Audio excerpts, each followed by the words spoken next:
സുഹൃത്തുക്കളെ നമസ്കാരം. ഇവിടെ രാവിലെ മുതൽ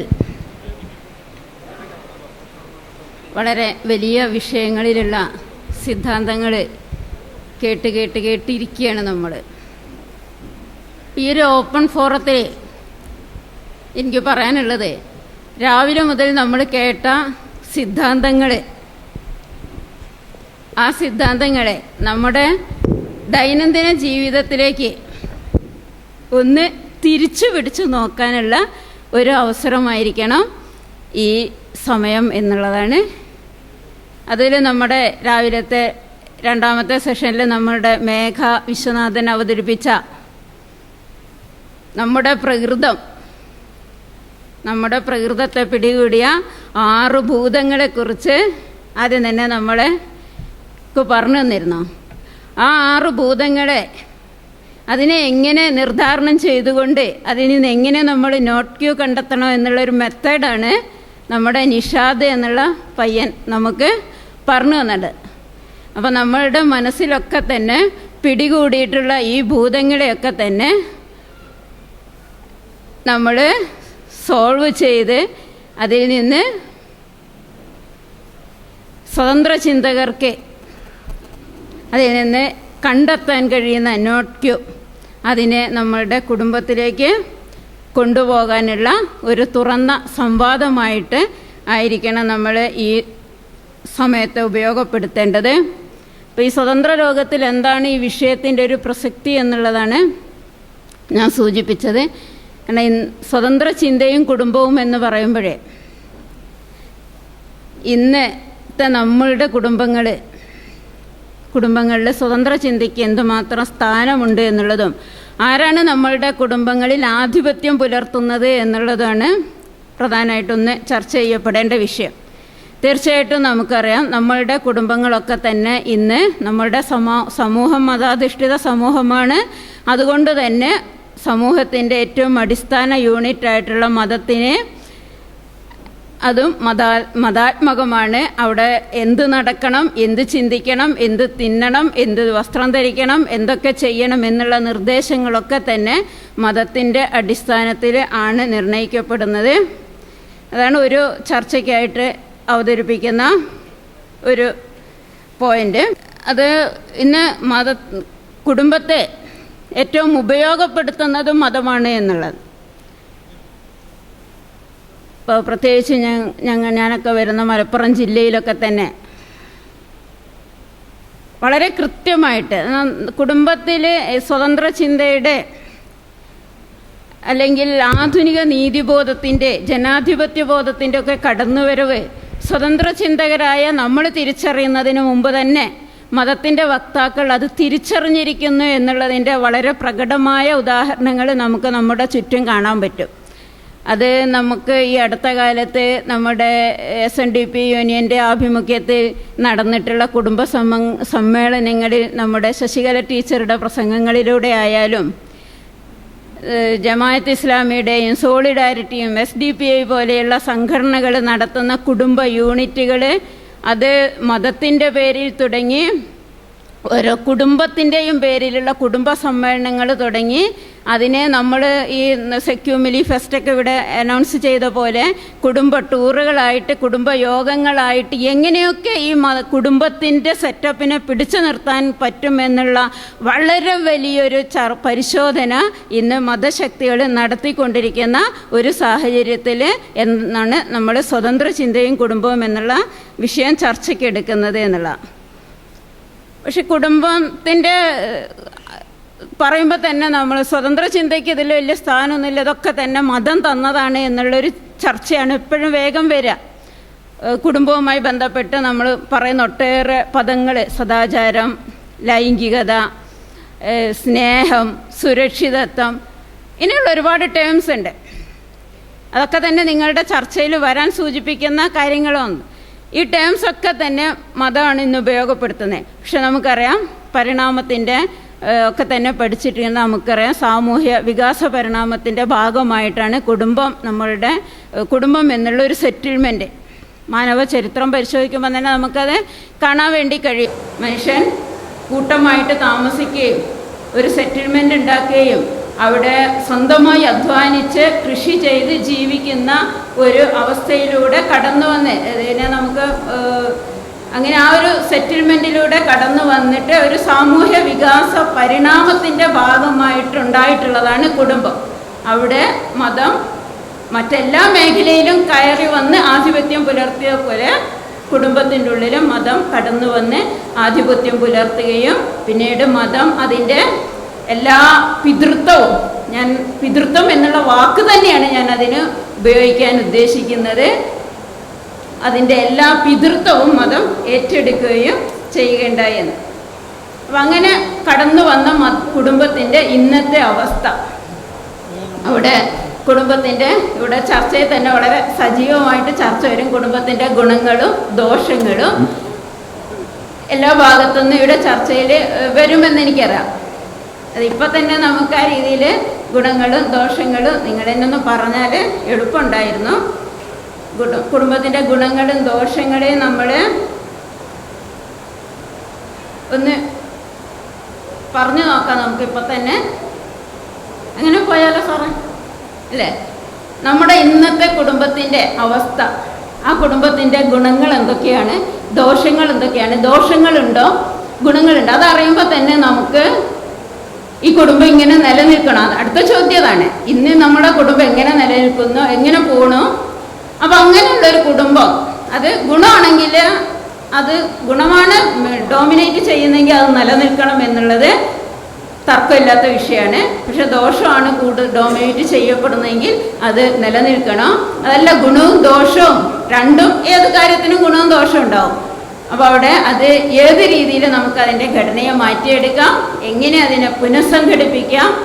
അങ്ങനെ പുനഃസംഘടിക്കപ്പെടുന്ന അങ്ങനെ ഒരു സാമൂഹ്യ മാറ്റത്തിന്, കുടുംബത്തിൻ്റെ ഒരു ഘടനാ മാറ്റത്തിന് സ്വതന്ത്ര ചിന്തകർക്ക് എന്തൊക്കെ സംഭാവന ചെയ്യാൻ കഴിയും, ഈ ഇത്തരം കാര്യങ്ങളാണ് ഈ ഒരു വിഷയവുമായി ചർച്ച ചെയ്യപ്പെടേണ്ടത് എന്നാണ് എൻ്റെ ഒരു ആദ്യമായിട്ടുള്ളൊരു അഭിപ്രായം.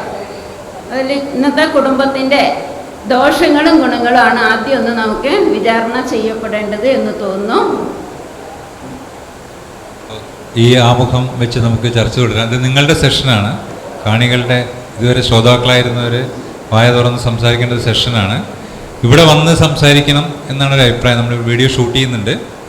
ഒരു 3 മിനിറ്റ് ഒരാൾക്ക് സമയം തരാം. അപ്പോൾ കുടുംബങ്ങളുടെ ഗുണം ദോഷം, കുടുംബം വേണോ എന്നീ ചോദ്യങ്ങൾക്ക് നിങ്ങളുടെ ഉത്തരം എന്താണ്? ദയവ് ചെയ്ത് കടന്നു വരും.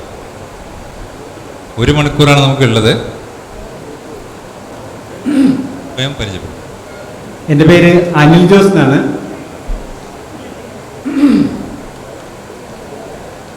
ഞാൻ എറണാകുളത്ത് നിന്ന് വരുന്നു. ഞാൻ വിവാഹിതനല്ല. കഴിഞ്ഞ 4 വർഷമായിട്ട് ലിവിങ് ഇൻ റിലേഷൻഷിപ്പിൽ അല്ലെങ്കിൽ കൊഹാബിറ്റേഷൻ അല്ലെങ്കിൽ സഹജീവനം എന്ന് പറയുന്ന മാതൃകയിൽ 4 വർഷമായിട്ട് കൂട്ടുകാരുടെ കൂടെ താമസിക്കുന്നു. കൂട്ടുകാരിക്ക് 8 മാസമുള്ളൊരു കുഞ്ഞുണ്ട്. അത്യാവശ്യം ബോധം വെച്ച് തുടങ്ങിയ സമയം മുതൽ തന്നെ കുടുംബം എന്ന് പറയുന്നത് ഒരു ടോട്ടൽ വേസ്റ്റാണ് എന്ന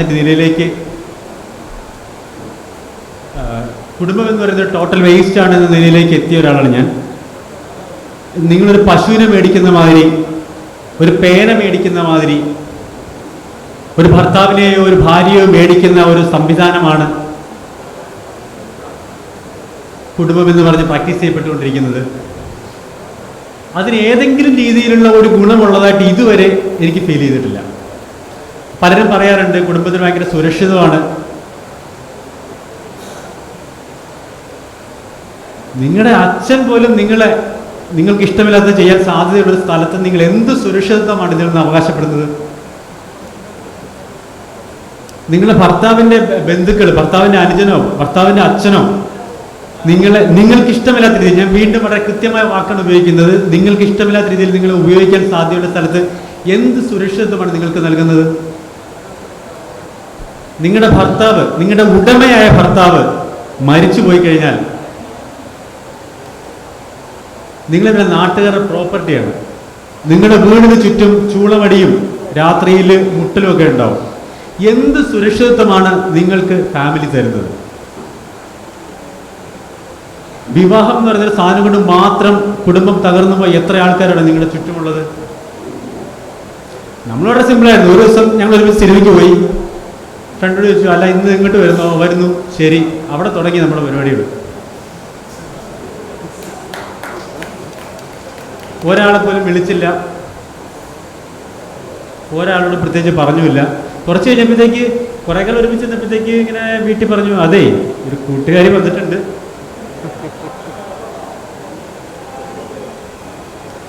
ബന്ധുക്കളെല്ലാം വീട്ടിൽ പോയി. ബന്ധുക്കളെല്ലാം നമ്മളോട് വരികയും ചെയ്തു. പ്രത്യേകിച്ച് പ്രശ്നങ്ങളൊന്നുമില്ല. അവരൊക്കെ വിചാരിച്ചാൽ കല്യാണം കഴിച്ചില്ലെങ്കിൽ മൊത്തം ലോകം ഇടിഞ്ഞു വീഴുമെന്നാണ് വിചാരിച്ചിരുന്നത്. നമ്മൾക്ക് ഒരാൾക്ക് ശല്യം ഉണ്ടാക്കുന്നില്ല.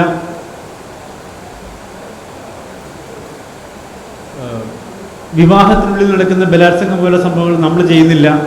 വളരെ കൃത്യമായിട്ട് എനിക്കും എൻ്റെ ഫ്രണ്ടിനും താല്പര്യമുള്ള സമയത്ത് മാത്രമാണ് നമുക്ക് താല്പര്യമുള്ള കാര്യങ്ങൾ ചെയ്യുന്നത്.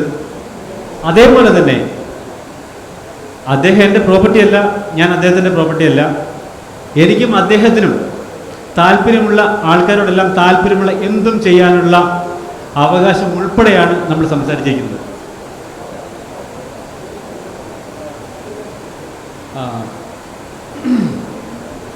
വളരെ പിന്നെ നിയമങ്ങൾ നിങ്ങൾക്ക് അറിയാൻ തോന്നുന്നു. പ്രായപൂർത്തിയായ ഒരു പുരുഷനും ഒരു സ്ത്രീയും ഒരു കൂര ഷെയർ ചെയ്യുന്നത് നിയമപരമാണ്, നിയമവിധേയമാണ് എന്നെല്ലാവർക്കും അറിയാൻ ഞാൻ വിചാരിക്കുന്നു. കാരണം ഞാനും ഒത്തിരി കാലമൊന്നും ആയില്ല അത് അറിഞ്ഞിട്ട്. പ്രായപൂർത്തിയായ ഒരു പുരുഷനും ഒരു സ്ത്രീയും സെക്സിന് വേണ്ടി തന്നെ പണമോ പാരിതോഷികമോ കൊടുത്തു പോലും ഒരു ഹോട്ടൽ റൂം എടുത്ത് ചെയ്യുന്നതും നിയമവിധേയമാണ് എന്ന് നിങ്ങൾ മനസ്സിലാക്കണം. അങ്ങനെ അല്ല എന്ന് നിങ്ങൾ ആരെങ്കിലും അറിഞ്ഞിട്ടുണ്ടെങ്കിൽ അത് നിങ്ങളോട് വ്യക്തമായിട്ട് പറയാൻ ഞാൻ വിചാരിക്കുകയാണ്. നിങ്ങൾ എപ്പോഴെങ്കിലും റെയ്ഡ് നടത്തുമോ അല്ലെങ്കിൽ നിങ്ങളങ്ങനെ പിടിക്കുമോ, അഥവാ നിങ്ങൾ അങ്ങനെ പോയിട്ട് വെച്ചാൽ പോലും നിങ്ങൾ തൻ്റെ അടുത്തോടെ എൻ്റെ പ്രൈവസിയിൽ നിങ്ങൾ എന്ത് കടന്നു വന്നു പോലീസുകാരാ എന്ന് ചോദിച്ചു കഴിഞ്ഞാൽ അയാൾ തിരിച്ചു പോകണം. പക്ഷേ നിങ്ങൾ തല കുനിച്ച് നിൽക്കുകയാണെങ്കിൽ, നിങ്ങൾ ചാഞ്ഞ വരുവാണെങ്കിൽ ഓടിക്കയറാൻ ഇഷ്ടംപോലെ ആൾക്കാരുണ്ട്, അത് മാത്രം അറിഞ്ഞാൽ മതി. ഇതുപോലെ ഒത്തിരി കാര്യങ്ങളുണ്ട്. അതുപോലെ നമുക്ക് ചെയ്യാവുന്നൊരു കാര്യം എന്ന് വെച്ച് കഴിഞ്ഞാൽ വ്യക്തമായ ടേംസ്, വ്യക്തമായ കോൺട്രാക്റ്റ് ഉണ്ടാക്കിയിട്ട് വ്യക്തമായി സംസാരിച്ചുറപ്പിച്ചിട്ട് ബന്ധങ്ങൾ തുടരുക. അതിനകത്ത് ചൂഷണം ചെയ്യപ്പെടാതിരിക്കാൻ ശ്രമിക്കുക എന്നൊക്കെ മാത്രമേ അത് ശ്രദ്ധിക്കാനുള്ളൂ. പിന്നെ വേറെ ആൾക്കാരെ ഒന്നും മൈൻഡിൻ്റെ കാര്യമൊന്നുമില്ല. കാരണം മറ്റുള്ളവരുടെ അഭിപ്രായത്തിലല്ല നിങ്ങൾ ജീവിക്കുന്നതെന്ന് നിങ്ങൾക്ക് ബോധമുണ്ടെങ്കിൽ. Thank you. എൻ്റെ പേര് മോഹൻലാൽ, വിവാഹിതനാണ്, 62 വയസ്സ്. എൻ്റെ കൂട്ടുകാരി അധ്യാപികയായിരുന്നു. കൂട്ടുകാരി എന്നല്ല, ഞാൻ സാധാരണ ക്രമാനുഗതമായ ഭാര്യ തന്നെയായിരുന്നു. പിന്നെ ഞാനതിനെ പരിഷ്കരിച്ചെടുത്ത് വീട്ടുകാരി ആക്കിയിരിക്കുക. 2 മക്കൾ, ഒരാണോ ഒരു പെണ്ണ്. മൂത്തയാൾ ഹയർ സെക്കൻഡറി അധ്യാപികയാണ്, നെടുമങ്ങാടാണ്. രണ്ടാമത്തെ ആൾ GSIയിൽ ജിയോ സയൻറ്റിസ്റ്റാണ്. ഇവർക്ക് 2 പേർക്കും എൻ്റെ ജീവിതത്തിൽ എൻ്റെ ഈ SSLC ബുക്കിൽ ജാതിയോ മതമോ രേഖപ്പെടുത്തിയിട്ടില്ല. എൻ്റെ വീടിനുള്ളിൽ ജാതിയോ മതമോ അതിൻ്റെ ഒരു ആചാരാനുഷ്ഠാനങ്ങളും ഇല്ല. എന്നാൽ സത്യം തുറന്നു പറയുന്നൊരു വേദിയും കൂടി ആയതുകൊണ്ട് എൻ്റെ വീട്ടുകാരി അത്യാവശ്യം ഭക്തിയാണ്, ഇത്തിരി വിളക്കൊക്കെ കത്തിക്കും. ഈ ഒരു സാമൂഹ്യ അന്തരീക്ഷത്തിൽ വളർത്തിയിട്ട് പോലും എൻ്റെ മകൾ, അവളുടെ വിവാഹം പോലും സത്യം പറഞ്ഞു കഴിഞ്ഞാൽ യാതൊരുവിധ സാമുദായിക ബന്ധങ്ങളോ ഇതൊന്നും ഇല്ലാതെ നടത്തിയൊരു കല്യാണമാണ്. എന്നിട്ട് പോലും എൻ്റെ മകൾ വിശ്വാസിയാണ്. ഈ കുടുംബത്തിനുള്ളിൽ വരുന്ന കാര്യം ഞാൻ പറയുന്നത് എന്നെപ്പോലെ ഒന്ന് ഷെയർ ചെയ്യണമെന്ന് തന്നെ ഉദ്ദേശിച്ചിട്ടാണ് ഞാൻ പറയുന്നത്. വിശ്വാസിയാണ്, അന്ധവിശ്വാസിയാണ്. നേരെ മറിച്ച് എൻ്റെ മകനെ സംബന്ധിച്ച് മറ്റൊരു എൻ്റെ വീട്ടുകാരി കേവലം ഒരു ഭക്തി എന്ന ഉള്ളതിനപ്പുറം തലയ്ക്ക് പിടിച്ചൊരു ഭക്തിയൊന്നുമില്ല. ഇതൊക്കെ പറയുമ്പോൾ എനിക്ക് ഈ കുടുംബത്തെ സംബന്ധിച്ച് പൊതുവിൽ എൻ്റെ കുടുംബം ഇത്തിരി ഒരു 50% മേൽ ഡെമോക്രാറ്റിക്കാണ്. ഇപ്പം ഞങ്ങൾ സമ്പാദിച്ച സ്വത്തിൻ്റെ ഏതാണ്ട് 75% എൻ്റെ വീട്ടുകാരിയുടെ പേരിൽ തന്നെയാണ് ഞാൻ സമ്പാദിച്ചത്. ഡെമോക്രാറ്റിക് അല്ല നമ്മുടെ കുടുംബങ്ങൾ. എല്ലാ കുടുംബങ്ങളിലും മുമ്പേ അനിൽ ജോസ് പറഞ്ഞതുപോലെ റേപ്പും ബലാത്സംഗവും പീഡനവും ഒക്കെ ഈ കൂരയ്ക്കുള്ളിൽ നടക്കുന്നു. ഇതിനെ ഡെമോക്രറ്റൈസ് അല്ലെങ്കിൽ ഒരു ജനാധിപത്യവൽക്കരിക്കുക എന്നൊരു പ്രക്രിയയാണ് വേണ്ടത്. കുടുംബം വേണോ എന്ന് ചോദിച്ചു കഴിഞ്ഞാൽ സമൂഹത്തിൻ്റെ അടിസ്ഥാന യൂണിറ്റായുള്ള കുടുംബം ഒരു സുപ്രഭാതത്തിൽ നമ്മളിപ്പോൾ സ്വതന്ത്ര ചിന്തകരെല്ലാവരും കൂടെ വേണ്ടാന്ന് വെച്ചാൽ വേണ്ടാന്ന് വരുമെന്ന് എനിക്ക് തോന്നുന്നില്ല. പക്ഷേ ഇതിനെ എങ്ങനെ ഒന്ന് പരിഷ്കരിക്കപ്പെടും? ഈ കുടുംബത്തിൽ എങ്ങനെ? ഇപ്പം പലപ്പോഴും ഈ ഡോക്ടർ വിശ്വനാഥിൻ്റെ ക്ലാസ് കേട്ടപ്പോഴാണ് സത്യം പറഞ്ഞ ഒരു ആത്മവിശ്വാസം എൻ്റെ മകള് ഇങ്ങനെയൊക്കെ ആയെങ്കിലും വലിയ കുഴപ്പമില്ലാന്ന് തോന്നിപ്പോയത്. അല്ലെ, പരിണാമപരമായ കാരണങ്ങളൊക്കെ ഇപ്പം കണ്ടെത്തി അത്യാവശ്യം നേരെ നിൽക്കാവുന്ന ഒരു അവസ്ഥയുണ്ട്. മറ്റേത് അങ്ങനല്ല, നമുക്ക് വിഷമമാണ്. അപ്പം ഇത് എൻ്റെ അഭിപ്രായത്തിൽ കുടുംബം ജനാധിപത്യ വിരുദ്ധമാണ്. അത് ജനാധിപത്യവൽക്കരിക്കണം. അതുപോലെ തന്നെ മെയിൽ ഡോമിനേറ്റഡ് ആണ്. നമ്മൾ എത്രയൊക്കെ പറഞ്ഞു കഴിഞ്ഞാൽ എല്ലാ വിപ്ലവവും എല്ലാ കാര്യവും എല്ലാ സ്വതന്ത്ര ചിന്തയും പറഞ്ഞ് വീടിൻ്റെ അടുത്ത് പോയി ഒളിച്ചു നിൽക്കാമെങ്കിൽ പുരുഷ മേധാവിത്വമാണ് മിക്കവാറും പറയുന്നത്. ഇതിനെയൊക്കെ ഒന്ന് നിയന്ത്രിച്ച് ഒന്ന് സൈസ് ചെയ്ത് ഒരു കുടുംബത്തെ സൃഷ്ടിക്കുന്നതിനെ പറ്റിയാണ് ഞാൻ ചിന്തിക്കുന്നത്. ഇതിൽ വെച്ചിട്ട് ആരും വരുന്നില്ല. എല്ലാവരും വരി വരിയായി ക്യൂ ആയിട്ട് നിന്നാ നന്നായിരുന്നു അല്ലേ?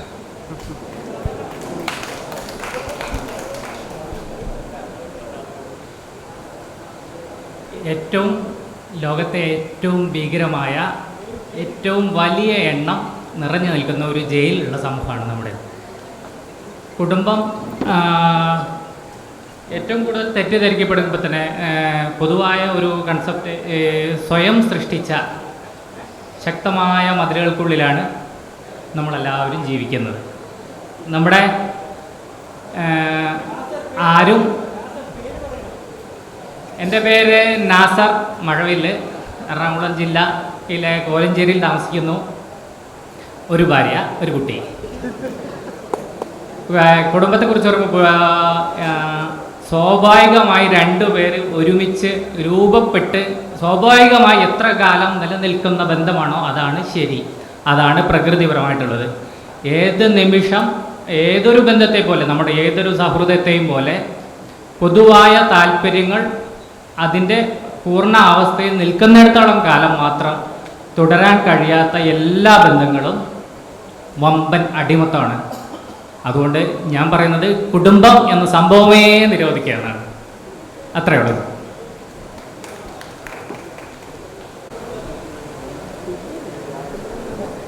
ശ്രീജിത്ത് മാരീഡാണ്, ഒരു കുട്ടിയുണ്ട്. അടിസ്ഥാനമായിട്ടുള്ള പ്രശ്നം നേരത്തെ ആദ്യം പറഞ്ഞ സാറ് പറഞ്ഞു ലിവിങ് ടുഗദറാണ്, നല്ലതാണ്. പക്ഷെ നമ്മൾ ഒരു ഇപ്പം എനിക്ക് തന്നെ എത്ര 30 ആയി ഏജ്. 30 ഏജിൽ ഞാൻ വിവാഹിതനാണ്, സ്വതന്ത്ര ചിന്തയാണ്. ആ ഒരു ഇതിലോട്ടും എത്തിസിലോട്ടൊക്കെ വരുന്നതിന് മുമ്പേ നമ്മൾ പരമ്പരാഗത രീതിയിൽ വിവാഹം ചെയ്തവരായിരിക്കും കൂടുതൽ വരുമെന്നാണ് ഞാൻ വിശ്വസിക്കുന്നത്. അപ്പോൾ അവർ ആ ഒരു പ്രശ്നം അഡ്രസ്സ് ചെയ്യണമല്ലോ. ഇതിൽ പഴയ ആൾക്കാരായിരിക്കാം, പഴയ ക്ലാസ്സിൻ്റെ ഉന്നത ക്ലാസ്സുകളും ബ്രാഹ്മണന്മാരും ആണുങ്ങളും ആണാധിപത്യവും ചെയ്തു വച്ച റൂളുകൾ ആയിരിക്കാം. പക്ഷെ എല്ലാവരും ഫോളോ ചെയ്യുന്നത്. പക്ഷേ അവർക്ക് കാവലാളായിട്ട് ഏൽപ്പിച്ചിരിക്കുന്നത് സ്ത്രീകളെയാണ്. ഇപ്പം ഒരു വീട്ടിലെ ചടങ്ങുകൾ എപ്പോഴും പണ്ട് വിശ്വനാഥൻ സാർ പറഞ്ഞ പോലെ മാക്സിമം പുരുഷ ഇതിലൊന്നും ഇടപെടുത്തുന്നില്ല. വെളിയിൽ പൊതുകാര്യങ്ങളൊക്കെ നോക്കി തിരിച്ചു വരെയുള്ളൂ. ഏറ്റവും കാവലാളായിട്ട് അവരെ അടിമത്തിലോട്ട് നയിക്കാൻ കാവലാളായി ഏൽപ്പിച്ചിരിക്കുന്നത് സ്ത്രീകളെ മാത്രമാണ്. ഒരു ചടങ്ങ് ഇപ്പം എൻ്റെ ഒരു കേസ് എന്ന് വെച്ച് കഴിഞ്ഞാൽ നമ്മൾ ആ ഒരു നാച്ചുറലായി റെസ്പോണ്ട് ചെയ്യുന്നു. കല്യാണം അറേഞ്ച്ഡായി നടത്തി, അത് കഴിഞ്ഞ് ഞാൻ ഇടയ്ക്ക് തോന്നുമ്പോഴൊക്കെ ചില കാര്യങ്ങൾ ഇപ്പം നൂലുകെട്ട് വേണ്ടാന്ന് തീരുമാനിക്കും. അത് പെട്ടെന്നായിരിക്കാം പറയുന്നത് അവരുടെ അടുത്ത്. അപ്പോൾ ആ റെസ്പോൺസ് എന്ന് പറയുന്നത് അത് ബുദ്ധിപരമായിട്ട് ഡീൽ ചെയ്യാൻ പറ്റത്തുള്ളൂ. ഇപ്പം ആദ്യം പറഞ്ഞ സാറ് പറയും പോലെ നമ്മൾ തൊട്ട് മുമ്പുള്ള പറഞ്ഞ നാസർ സാർ പറഞ്ഞു, അതായത് ആ ഒരു യാഥാർത്ഥ്യത്തോടെ നിൽക്കുകയാണ്. അവിടെ ചെന്നിട്ട് നമ്മൾ ഇങ്ങനെയൊക്കെ പറഞ്ഞു കഴിഞ്ഞാൽ ചിലപ്പം കുട്ടികൾ ആ രീതിയിൽ വളരണമെന്നില്ല. ഭാര്യയും വന്നിട്ടുണ്ട്. ഭാര്യയുടെ ഇപ്പോഴത്തെ ടെൻഷൻ എന്ന് വെച്ച് കഴിഞ്ഞാൽ വീട്ടിൽ പോകണം, കൊച്ചിനെ നോക്കണമാണ് ടെൻഷൻ. പക്ഷെ അവർക്ക് ടെൻഷനില്ല, കാര്യം കൊച്ച് സുരക്ഷിതമായ അമ്മയുടെ കയ്യിൽ ഇരിപ്പുണ്ട്.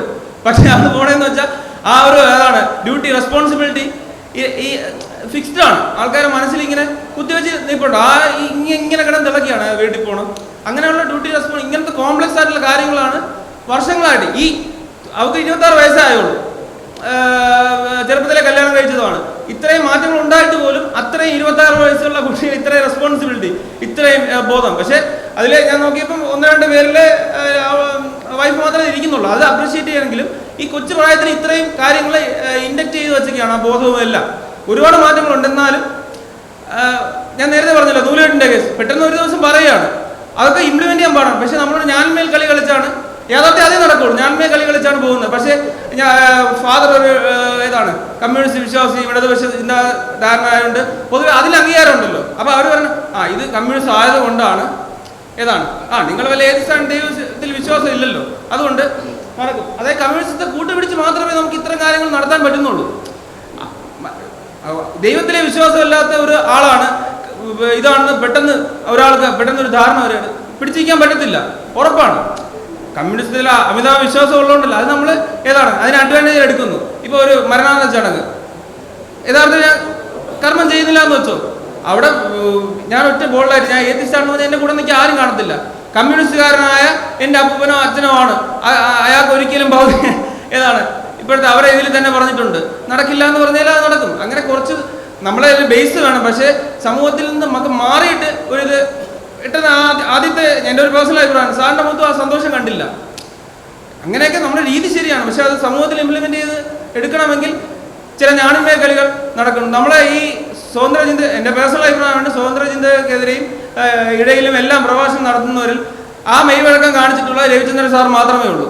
അങ്ങനത്തെ ചടങ്ങുകളൊക്കെ യാഥാർത്ഥ്യമാണ്. ഞാൻ നൂലുകെട്ട് അങ്ങനത്തെ ഇതൊക്കെ നമുക്ക് അതിലെല്ലാം ഓവർകം ചെയ്യും, ഓരോ കാര്യങ്ങളെ ഓവർകം ചെയ്ത് വേണം നമുക്ക് ഇത് നയിക്കാനായിട്ട്. അവിടെയൊക്കെ ഒരു ഉത്തരം കിട്ടുന്നത് ഇപ്പോഴത്തെ പുതിയ ആൾക്കാർക്ക് അത് എന്തോ അങ്ങനത്തെ ഒരു ഇതില്ല, ഇത് യാഥാർത്ഥ്യങ്ങളാണ്. പറഞ്ഞു വന്നത് ആ ഒരു നമ്മൾ മിക്കവരും പുതുതായിട്ട് ഒരു ജീവിതത്തിലോട്ട് കടക്കുന്നവർക്ക് ഇതാവാം, അങ്ങനെയുള്ള പങ്കാളിയെ തിരഞ്ഞെടുത്താൽ പറ്റും. അല്ലാതെ പഴയ ഒരു സമൂഹത്തിൽ നിന്നാണ് ഒരു പങ്കാളിയെ തിരഞ്ഞെടുക്കുന്നതെങ്കിൽ നല്ല ബോൾഡ്നെസ്സും നല്ല മെയ്വഴക്കം ഉണ്ടെങ്കിൽ മാത്രമേ സ്വതന്ത്രത്തിലോട്ട് വരാൻ പറ്റുള്ളൂ, മക്കളെ ആ രീതിയിൽ വളർത്താൻ പറ്റുള്ളൂ എന്നുള്ള ഒരു അഭിപ്രായമാണ് എനിക്കുള്ളത്.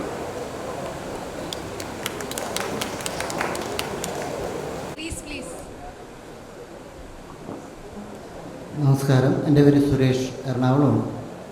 ഇവിടെ പ്രതിപാദിക്കപ്പെട്ട വിഷയത്തിൽ കുടുംബത്തിൻ്റെ ജനാധിപത്യപരമായ രീതികൾ എന്നുവെച്ചാൽ സ്ത്രീയും പുരുഷനും തമ്മിലുള്ള ഒരു കുടുംബത്തിലുള്ള സ്ഥാനം കൂടി ഇതിലൊന്ന് പരിഗണിക്കേണ്ട വിഷയമാണെന്ന് തോന്നുന്നു.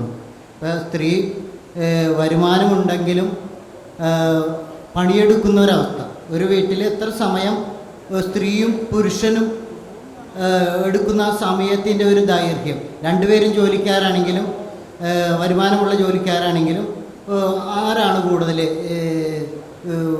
വീട്ടിൽ ജോലി എടുക്കുന്നത്? അതുപോലെ നമ്മുടെ കുടുംബ സ്വത്തുക്കൾ ഇപ്പോൾ കേരളത്തിൽ ഏറ്റവും ഭരണ പരിഷ്കാരമായിട്ട് കൊണ്ടുവന്ന നമ്മുടെ ഭൂവിതരണം 10 സെൻറ്റ് വിതരണം പോലും 99% പുരുഷന്മാർക്കാണ് കിട്ടിയിരിക്കുന്നത്. നമ്മുടെ 50-51% കേരളത്തിൽ മിച്ചഭൂമിയും അല്ലെങ്കിൽ മറ്റു ഭൂമികളും കൊടുത്തത് 99% പുരുഷന്മാർക്കും, 1% പോലും സ്ത്രീയില്ല.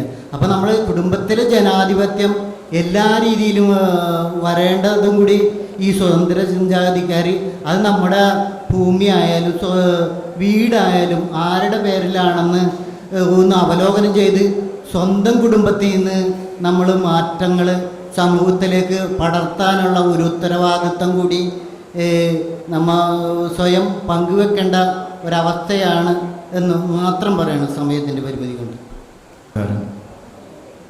ഞാൻ വടക്കൻ പറവൂർ എറണാകുളം ജില്ലയിലെ കെടാമംഗലം ദേശത്തുനിന്ന് വരുന്ന എൻ്റെ പേര് സുധീഷ്. ഞാനൊരു കുടുംബത്തിൽ നിന്നാണ് വരുന്നത്. എന്നെ ഒരു അമ്മയാണ് പ്രസവിച്ചത്. ഞാൻ കുടുംബസുഖം ഏറെ അനുഭവിക്കുന്ന, കുടുംബത്തെ ഏറ്റവും ബഹുമാനിക്കുന്ന, കുടുംബത്തിൽ നിന്നാണ് സമൂഹം ഉണ്ടാവുന്നത്, സമൂഹത്തിൽ നിന്നാണ് പുരോഗമനങ്ങൾ ഉണ്ടായിട്ടുള്ളത്. തീർച്ചയായിട്ടും കുടുംബത്തെ അത്യാധികം ബഹുമാനിക്കുന്നു. എനിക്ക് പ്രസംഗിച്ച് ശീലമില്ല, പക്ഷേ ഏറ്റവും ആദ്യം സംസാരിച്ച മിസ്റ്റർ ജോസ്, അദ്ദേഹത്തിൻ്റെ സംസാരങ്ങൾ കേട്ടപ്പോൾ തീർച്ചയായിട്ടും എൻ്റെ അനുഭവങ്ങൾ പറയണമെന്ന് തോന്നി. അതിൻ്റെ പേരിലാണ് സംസാരിക്കുന്നത്. പ്രവർത്തിച്ചാണ് ശീലമുള്ളത്. ഞാനൊരു മിശ്രവിവാഹിതനാണ്. പുറത്തൊലി വെളുപ്പ് കണ്ട് പ്രേമം തിരഞ്ഞെടുത്തതല്ല. ജീവിത പങ്കാളിയെ മനസ്സിലാക്കി തിരഞ്ഞെടുത്തതാണ്. ഇന്നും ആ വിജയം മുന്നോട്ട് കൊണ്ടുപോകുന്നു. എനിക്ക് 2 ആൺമക്കളാണുള്ളത്. ഒരാൾ വിവാഹിതനായി. എന്നോടൊപ്പം 5 പേര് പറവൂരിൽ നിന്ന് ഇവിടെ ഈ പരിപാടിയിൽ പങ്കെടുക്കാൻ വളരെ ബുദ്ധിമുട്ടി എത്തിച്ചേർന്നതും അത്തരം വികാരത്തിൽ നിന്നാണ്, അത്തരം വികാര പ്രകടനത്തിന് വേണ്ടിയാണ്. എൻ്റെ എല്ലാ ജീവിതങ്ങളും ഒരു സയൻറ്റിഫിക് ടെമ്പർ, ലോകത്തിൽ ശാസ്ത്രീയമായ ജീവിതം നയിക്കുന്നതിന് വേണ്ടി, അത്തരം അന്ധവിശ്വാസങ്ങൾ ഇല്ലാതാക്കുന്നതിന് വേണ്ടി എന്തെല്ലാം ചെയ്യാമോ അത്തരം പ്രവർത്തനങ്ങൾ ചെയ്താണ് ഇവിടം വരെ എത്തിയിട്ടുള്ളത്. വിവാഹവും അതിനെ തുടർന്നുള്ള ചടങ്ങുകളും മക്കളെ ഞാൻ മതമില്ലാത്ത ജീവനായി വളർത്താൻ എനിക്ക് കഴിഞ്ഞതാണ് എൻ്റെ ഏറ്റവും വലിയ സമ്പാദ്യമായി ഞാൻ കരുതുന്നത്. 7ാം ക്ലാസ്സിലെ പാഠപുസ്തകത്തിൻ്റെ വിവരങ്ങൾ വരുന്നതിന് മുമ്പേ തന്നെ അതിൻ്റെ തിക്താനുഭവങ്ങൾ അതേപോലെ അനുഭവിച്ച വ്യക്തിയാണ് ഞാനും. പക്ഷേ മതമില്ലാത്ത ജീവനായി വളർത്തുക മാത്രമല്ല, അവരിപ്പോഴും മനുഷ്യനായി ജീവിക്കുന്നു. ഇനി അവർക്ക് വേണമെങ്കിൽ ഏതെങ്കിലും മതത്തിൽ വിശ്വസിക്കുകയോ വിശ്വസിക്കാതിരിക്കുകയോ ചെയ്യാം. പക്ഷേ എന്നേക്കാളേറെ ഞാനിപ്പോൾ അവരെയാണ് പേടിക്കുന്നത്. കാരണം എന്നേക്കാളേറെ സയൻറ്റിഫിക് ടെമ്പർ എൻ്റെ മക്കൾക്കുണ്ട്. അപ്പം ഞാൻ പഴയ തലമുറയിലെ എന്തെങ്കിലും ഞാനിപ്പോൾ സംസാരിക്കുമ്പോൾ ചിലപ്പോൾ അറിയാണ്ട് ദൈവമേ എന്ന് പറഞ്ഞു പോകും. മക്കളാണ് തിരുത്തുന്നത്. കാരണം ഞാൻ ഇന്നലത്തെ തലമുറയിലൂടെ കടന്നു വന്നതാണ്. അറിയാതെ എൻ്റെ വാക്കുകളിലൂടെ ശീലത്തിലൂടെ ഞാൻ പറഞ്ഞു പോകും. എങ്കിൽ പോലും അത്രയ്ക്ക് നല്ല രീതിയിൽ 2 മക്കളെ വളർത്താൻ കഴിഞ്ഞു. മതമില്ലാതെ തന്നെ, ട്രഡീഷണലായ ഒരു കാര്യങ്ങളില്ലാതെ തന്നെ എൻ്റെ 2ാമത്തെ മകനൊരു പ്രണയമുണ്ടായിരുന്നു. ഞങ്ങളുടെ അറിവോടുകൂടിയുള്ള പ്രണയമായിരുന്നു. സാധാരണ പോലെ തന്നെ മറ്റ് ചടങ്ങുകളൊന്നുമില്ലാതെ പൂർണ്ണമായും മതരഹിതമായി ആ വിവാഹവും സ്പെഷ്യൽ മാരേജ് ആക്ട് വരെ നടത്താൻ കഴിഞ്ഞു. ഇപ്പോൾ എൻ്റെ കൂടെ ഒപ്പം വന്നിട്ടുണ്ട്. പിന്നെ പറയാനുള്ളത്, കുടുംബത്തിൻ്റെ സുഖം ഞാൻ അനുഭവിക്കുന്നത്, എനിക്ക് തോന്നുന്നു ഞാനൊരു സാധാരണക്കാരനാണ്, ഒരു ഇലക്ട്രോണിക്സ് ഡിപ്ലോമക്കാരനാണ്. ഞാൻ അധ്വാനിച്ച് എൻ്റെ വീട്ടിൽ കഷ്ടപ്പെട്ട് ഒരുപാട് കാര്യങ്ങൾ ചെയ്യുമ്പോൾ എനിക്ക് കിട്ടുന്ന അംഗീകാരം, എൻ്റെ മക്കൾ എൻ്റെ മുഖത്ത് നോക്കി അച്ഛാ എന്ന് വിളിക്കുമ്പോൾ എനിക്ക് കിട്ടുന്ന ആ ഒരു വികാരം ലോകത്തിൽ മറ്റെന്തെങ്കിലും കിട്ടുമെന്ന് എനിക്ക് തോന്നിയിട്ടില്ല. തീർച്ചയായിട്ടും അത് അനുഭവിച്ച വ്യക്തികളായിരിക്കണം ഈ ഇരിക്കുന്നതെന്ന് ഞാൻ വിചാരിക്കുന്നു. ഈ വേദിയിൽ ഇത്രയും പറഞ്ഞുകൊണ്ട് ഞാൻ എൻ്റെ വാക്കുകൾ ഉപസംഹരിക്കുന്നു. ജസ്റ്റ് ഒന്ന് അവതാരക എന്നുള്ള എനിക്കൊന്ന് ഇടപെടാൻ തീരുമാനിച്ചു. അത് പ്രധാനമായിട്ട് ഇവിടെ ഇത്രയും സമയം പറഞ്ഞപ്പോഴും നമ്മളുടെ സ്ത്രീകളാരും ഇതിനോട് പ്രതികരിക്കാൻ വന്നില്ല. അപ്പോൾ ഇവിടെ ഇതിന് തൊട്ട് മുമ്പ് സംസാരിച്ച അദ്ദേഹം പറഞ്ഞൊരു കാര്യം, ഞാൻ കുടുംബത്തിൻ്റെ സുഖം ഏറെ അനുഭവിച്ച ഒരാളാണ് എന്നൊരു സ്റ്റേറ്റ്മെൻറ്റ് അദ്ദേഹം പറയുകയുണ്ടായി. അദ്ദേഹത്തിൻ്റെ കൂടെ ജീവിച്ച സ്ത്രീക്കും അവർ കുടുംബത്തിൻ്റെ സുഖം ഏറെ അനുഭവിച്ചു എന്ന് പറയാൻ കഴിയുമോ എന്നുള്ളതാണ് എൻ്റെ ഒരു ചോദ്യം. എവിടെ ഇരിക്കുന്ന എൻ്റെ വനിതാ സുഹൃത്തുക്കൾ അതിനോട് പ്രതികരിക്കുമെന്ന് തോന്നുന്നു.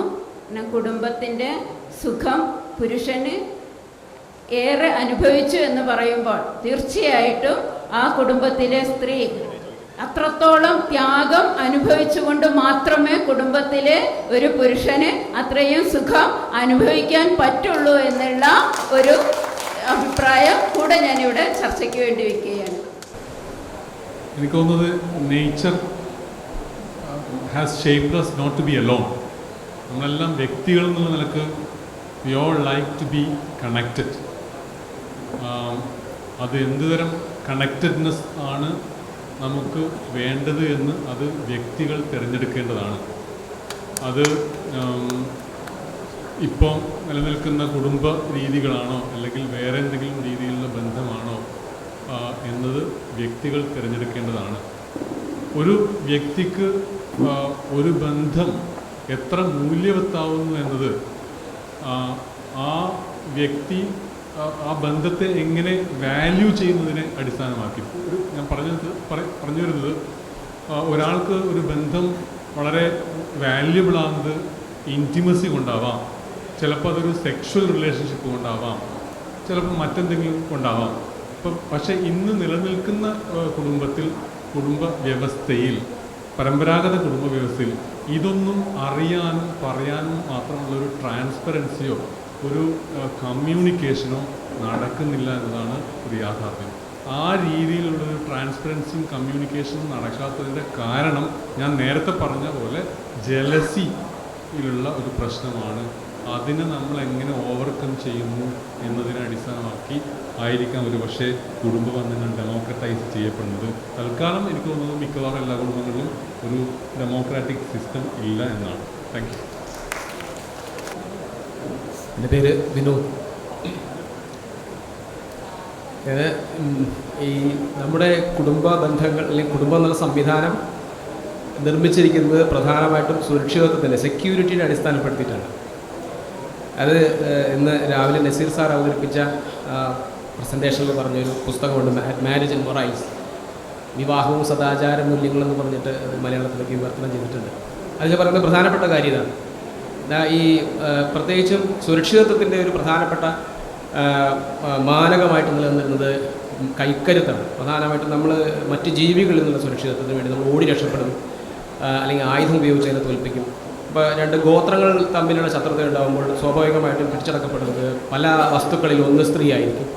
ഇങ്ങനെയുള്ള ഈ സുരക്ഷിതത്വത്തിൻ്റെ പേരിലാണ് അതിലാദ്യമായിട്ട് ഇങ്ങനെ ഒരു ക്ലാൻ അല്ലെങ്കിൽ ഒരു ഗോത്രം, അതിൻ്റെ ഒരു ചെറിയ ചെറിയ യൂണിറ്റുകളായിട്ട് കുടുംബം രൂപപ്പെടുന്നത്. അപ്പോൾ ഈ സുരക്ഷിതത്വത്തിൻ്റെ ഉത്തരവാദിത്വം ഈ പറഞ്ഞ ഗോത്രത്തിൻ്റെ തലവനിൽ നിന്ന് നമ്മുടെ ആധുനിക സംവിധാനത്തിൽ ഭരണകൂടം ഏറ്റെടുക്കുന്നതോട് കൂടിയിട്ട്, ഭരണകൂടം നൽകുന്ന സുരക്ഷിതത്വം കിട്ടുന്നതോട് കൂടിയിട്ട് ഈ പറഞ്ഞ കുടുംബ സംവിധാനത്തിൻ്റെ ഒരു ഒരു ഒരു ഒരു തലത്തിലുള്ള പ്രാധാന്യം സ്വാഭാവികമായി ഇല്ലാതാകേണ്ടതായിരുന്നു. പക്ഷേ എങ്ങനെയൊക്കെയോ അത് വീണ്ടും നിലനിന്ന് പോകുന്നു മറ്റു പല പരിഗണനകളുടെ അടിസ്ഥാനത്തിൽ.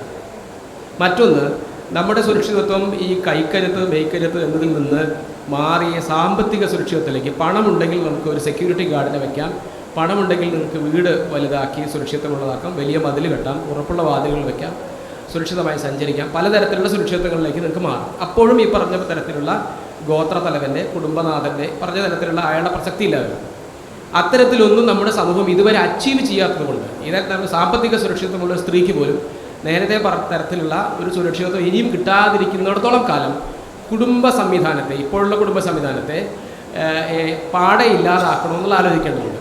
രണ്ടാമത്തെ കാര്യം, കുടുംബ സംവിധാനത്തെ ജനാധിപത്യവൽക്കരിക്കുക എന്നുള്ളതാണ്.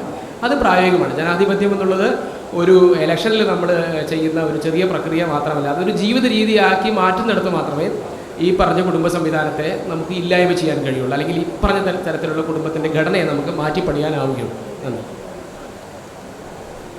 എൻ്റെ പേര് നിഷാദ് നെടുമ്പ്രം എന്ന് പറയുന്ന എൻ്റെ ഗ്രാമത്തിൻ്റെ പേരാണ്. തലശ്ശേരി, കണ്ണൂർ ജില്ലയിലാണ് വീട്.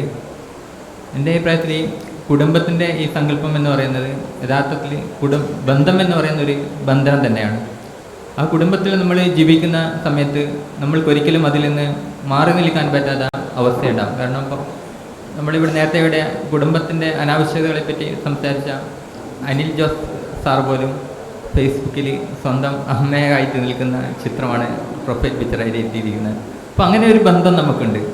പിന്നെ കുടുംബത്തിൽ പല ബന്ധങ്ങളും നിൽക്കുന്നത് പരസ്പരമായിട്ടുള്ള ആസ്വാദത്തിലാണ്. ചിലപ്പോൾ ഒരുപക്ഷെ അത് സ്വതന്ത്രമായിട്ടൊരു അസ്തിത്വം ഇല്ലാത്തത് കൊണ്ടായിരിക്കാം. ഒരുപക്ഷെ ഭാര്യയും ഭർത്താവും തമ്മിലുള്ള ബന്ധം പോലും നിലനിൽക്കുന്നത് ഒരുപക്ഷെ ഭാര്യയെ സംബന്ധിച്ചോളം ഭർത്താവ് തന്നെ വിട്ടുപോയി കഴിഞ്ഞാൽ തൻ്റെ ജീവിതം ഒരു ആശ്രിതത്വമില്ലാതെ, സ്വന്തം വരുമാനമില്ലാത്ത ഒരു അവസ്ഥയിലാണെങ്കിൽ തീർച്ചയായിട്ടും അഡ്ജസ്റ്റ് ചെയ്ത് അവിടെ നിൽക്കും. നേരെ മറിച്ച് സാമ്പത്തികമായിട്ട് ഫിനാൻഷ്യൽ സൗണ്ടായ ഒരു സ്വന്തം നിലയ്ക്ക് ജീവിക്കാൻ പറ്റുന്ന ഒരു ഭാര്യയാണെങ്കിൽ, ആശയപരമായ വ്യത്യാസമുണ്ടെങ്കിൽ ഇത്തരത്തിലൊരു ആശ്രിതത്വം പ്രകടിപ്പിക്കില്ല, സ്വതന്ത്രമായിട്ട് പോകും. അപ്പോൾ ഇതിലൊരു കുടുംബ ബന്ധത്തെ നിലനിർത്തുന്ന ഒരു ഘടകം ഒരുപക്ഷെ ഇത്തരത്തിലുള്ള ആശ്രിതത്വമായിരിക്കാം. മക്കളുടെ സംരക്ഷണം, കുട്ടികളുടെ സംരക്ഷണം, അങ്ങനെ ഒരു ബന്ധവും ഒരു ബന്ധനം അതിലേക്ക് വരുന്നുണ്ട് എന്നുള്ളതാണ്. നമ്മളെ കുട്ടികളെ നമുക്ക് മാനസികമായിട്ട് വിട്ടുപോകാൻ കഴിയാത്തൊരവസ്ഥ ഉണ്ടാവും. പിന്നെ രണ്ടുപേര് തമ്മിൽ അഭിപ്രായപരമായിട്ട് വ്യത്യാസം വരുമ്പോൾ തീർച്ചയായിട്ടും രണ്ട് പക്ഷത്തും സമ്മതമാണെങ്കിൽ വിട്ടുപോകുക. ഇനി സ്വതന്ത്രമായിട്ട് പരസ്പര കല്യാണം കഴിച്ച ആൾ തന്നെ ഉഭയകക്ഷി സമ്മതപ്രകാരം ഭാര്യയ്ക്കും ഭർത്താവിനും സമ്മതമാണെങ്കിൽ പരപുരുഷ ബന്ധം നടത്തുന്നത് അവരുടേതായിട്ടുള്ള കാര്യം മാത്രമാണെന്ന് ഞാൻ കാണുന്നുള്ളൂ. അത്തരത്തിലുള്ള ഒരു സംഭവം വളർന്നു വന്നാൽ അത് തെറ്റാണെന്ന് എനിക്ക് പറയാൻ പറ്റില്ല. നിലവിൽ ഉള്ള എല്ലാ വ്യവസ്ഥയിലും ഓരോ പൗരന്മാർക്കും അവരുടേതായിട്ടുള്ള സ്വാതന്ത്ര്യങ്ങൾ പരമാവധി അംഗീകരിച്ചുകൊണ്ട് സമൂഹം അവരുടെ നിലവിലുള്ള സ്വാതന്ത്ര്യത്തെ അംഗീകരിച്ച് കൊടുക്കണം എന്നാണ് എനിക്ക് പറയാനുള്ളത്. അത് കുടുംബത്തിലും ആവണം. കുടുംബം എന്ന് പറയുന്നത് ഒരു വ്യക്തിയുടെ കാര്യം മാത്രമല്ല, രണ്ട് വ്യക്തികൾ, ഭാര്യയും ഭർത്താവുമ്പോൾ രണ്ട് വ്യക്തികൾ അതിൽ വരും. അപ്പോൾ തീർച്ചയായിട്ടും രണ്ട് വ്യക്തികളുടെ അഭിപ്രായം അതിൽ പ്രധാനമാണ്. ഏകപക്ഷീയമായ തീരുമാനങ്ങൾ പരസ്പരം അടിച്ചേൽപ്പിക്കാൻ പാടില്ല. എൻ്റെ തീരുമാനം ഞാനതിൽ അടിച്ചേൽപ്പുകൾ അവർ ഒരുപക്ഷെ നിരീശ്വരവാദിയാണ്, അവർ വിശ്വാസിയാണെങ്കിൽ അവരുടെ അതേപോലെ അവരുടെ വിശ്വാസം എന്നെ മേലെ അടിച്ചേൽപ്പിക്കാൻ പറ്റും. അതുകൊണ്ട് എനിക്ക് അങ്ങോട്ടേക്ക് അടിച്ചേൽപ്പിക്കാൻ പറ്റില്ല. അപ്പം പരസ്പരം അംഗീകരിച്ച് കാര്യങ്ങൾ മുന്നോട്ട് പോവുക. പരസ്പരമായിട്ടുള്ള അംഗീകാരം ഉണ്ടെങ്കിൽ മൂന്നാമത്തെ ഒരു വ്യക്തിക്ക് അതിലൊരു കാര്യമില്ല എന്നുള്ളതാണ് എൻ്റെ അഭിപ്രായം. ആദ്യമായിട്ട് ഞാൻ ജൽജിത്ത്, വടകരയാണ് സ്വദേശം, കോഴിക്കോട്. കുടുംബത്തെക്കുറിച്ച് ഒരു ഡെഫിനേഷൻ നേരത്തെ പറയുന്നത് കേട്ടു. അപ്പോൾ അതിൽ വെച്ച് നമുക്ക് ഡെഫിനേഷൻ ഒന്നും പറഞ്ഞിട്ട് ഇതാക്കാൻ ഞാനില്ല. ഒരു സോഷ്യൽ കൺസ്ട്രക്റ്റ്, ഒരു അധികാര പ്രയോഗം തന്നെയായിട്ടാണ് ഞാൻ കുടുംബത്തിൻ്റെ ഇന്ന് നിലനിൽക്കുന്ന കുടുംബത്തിൻ്റെ സിസ്റ്റത്തെ ഞാൻ കാണുന്നത്. അധികാര പ്രയോഗം എന്ന് പറഞ്ഞാൽ ഭർത്താവ്, ഇപ്പോൾ ഭാര്യയ്ക്ക് നമ്മൾ നിലനിൽക്കുന്ന, എനിക്ക് എൻ്റെ കൂട്ടുകാരൻ്റെ പലരും മാരീഡാണ്, ഞാൻ മാരീഡാണ്. ആ അധികാര പ്രയോഗത്തിൻ്റെ എല്ലാ നല്ലതും ചീത്തയുമായിട്ടുള്ള കാര്യങ്ങൾ ഞാൻ കണ്ടിട്ടുള്ളതാണ്. നമ്മുടെ സൊസൈറ്റി തന്നെ നമുക്ക് തീരുമാനിച്ച് വെച്ചിട്ടുണ്ട്, ഈ ഭർത്താവ് ഭരിക്കുന്നവനാണ്, ഭാര്യ ഭരിക്കപ്പെടേണ്ടത്. ഇതൊക്കെ പോട്ടെ, നമ്മളൊരു ഫോം ഫില്ല് ചെയ്യുമ്പോൾ ഒരാളുടെ ഇപ്പോൾ ജൽജിത്ത് ഹസ്ബൻഡ് ഓഫ് ബിൻസി എന്ന് ആരെങ്കിലും എഴുതുമോ? ഇല്ല. ബിൻസി ഹസ്ബൻഡ് ഓഫ് ജൽജിത്ത് എന്ന് എഴുതും. അതൊന്നും എഴുതാതെ. നമ്മുടെ സിസ്റ്റം അങ്ങനെയാണ്. നമുക്ക് മെയിൽ ഡോമിനൻ്റ് ആയിട്ടുള്ള പാട്രിയാർക്കൽ ആയിട്ടുള്ള ഒരു സമൂഹമാണ് നമ്മൾ ഉള്ളത്. ആ സിസ്റ്റമാണ് നമുക്ക് ഈ കുടുംബം എന്നുള്ള ഇത് കൊണ്ടുവന്നത്. Let's come to my personal life. ഞാൻ നേരത്തെ നസീർ സാറ് പറഞ്ഞ പോലെ, വാക്കെന്തായിരുന്നു? അല്ലല്ല,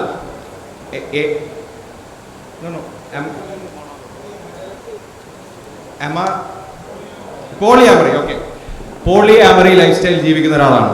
എനിക്ക് എൻ്റെ പങ്കാളി കൂടാതെ I have multiple partners with the knowledge of my partner and അവരുടെ സമ്മതത്തോടു കൂടിയും അങ്ങനെ പോളിയാമറി സിസ്റ്റത്തിൽ ജീവിക്കുന്ന ഒരാളാണ് ഞാൻ.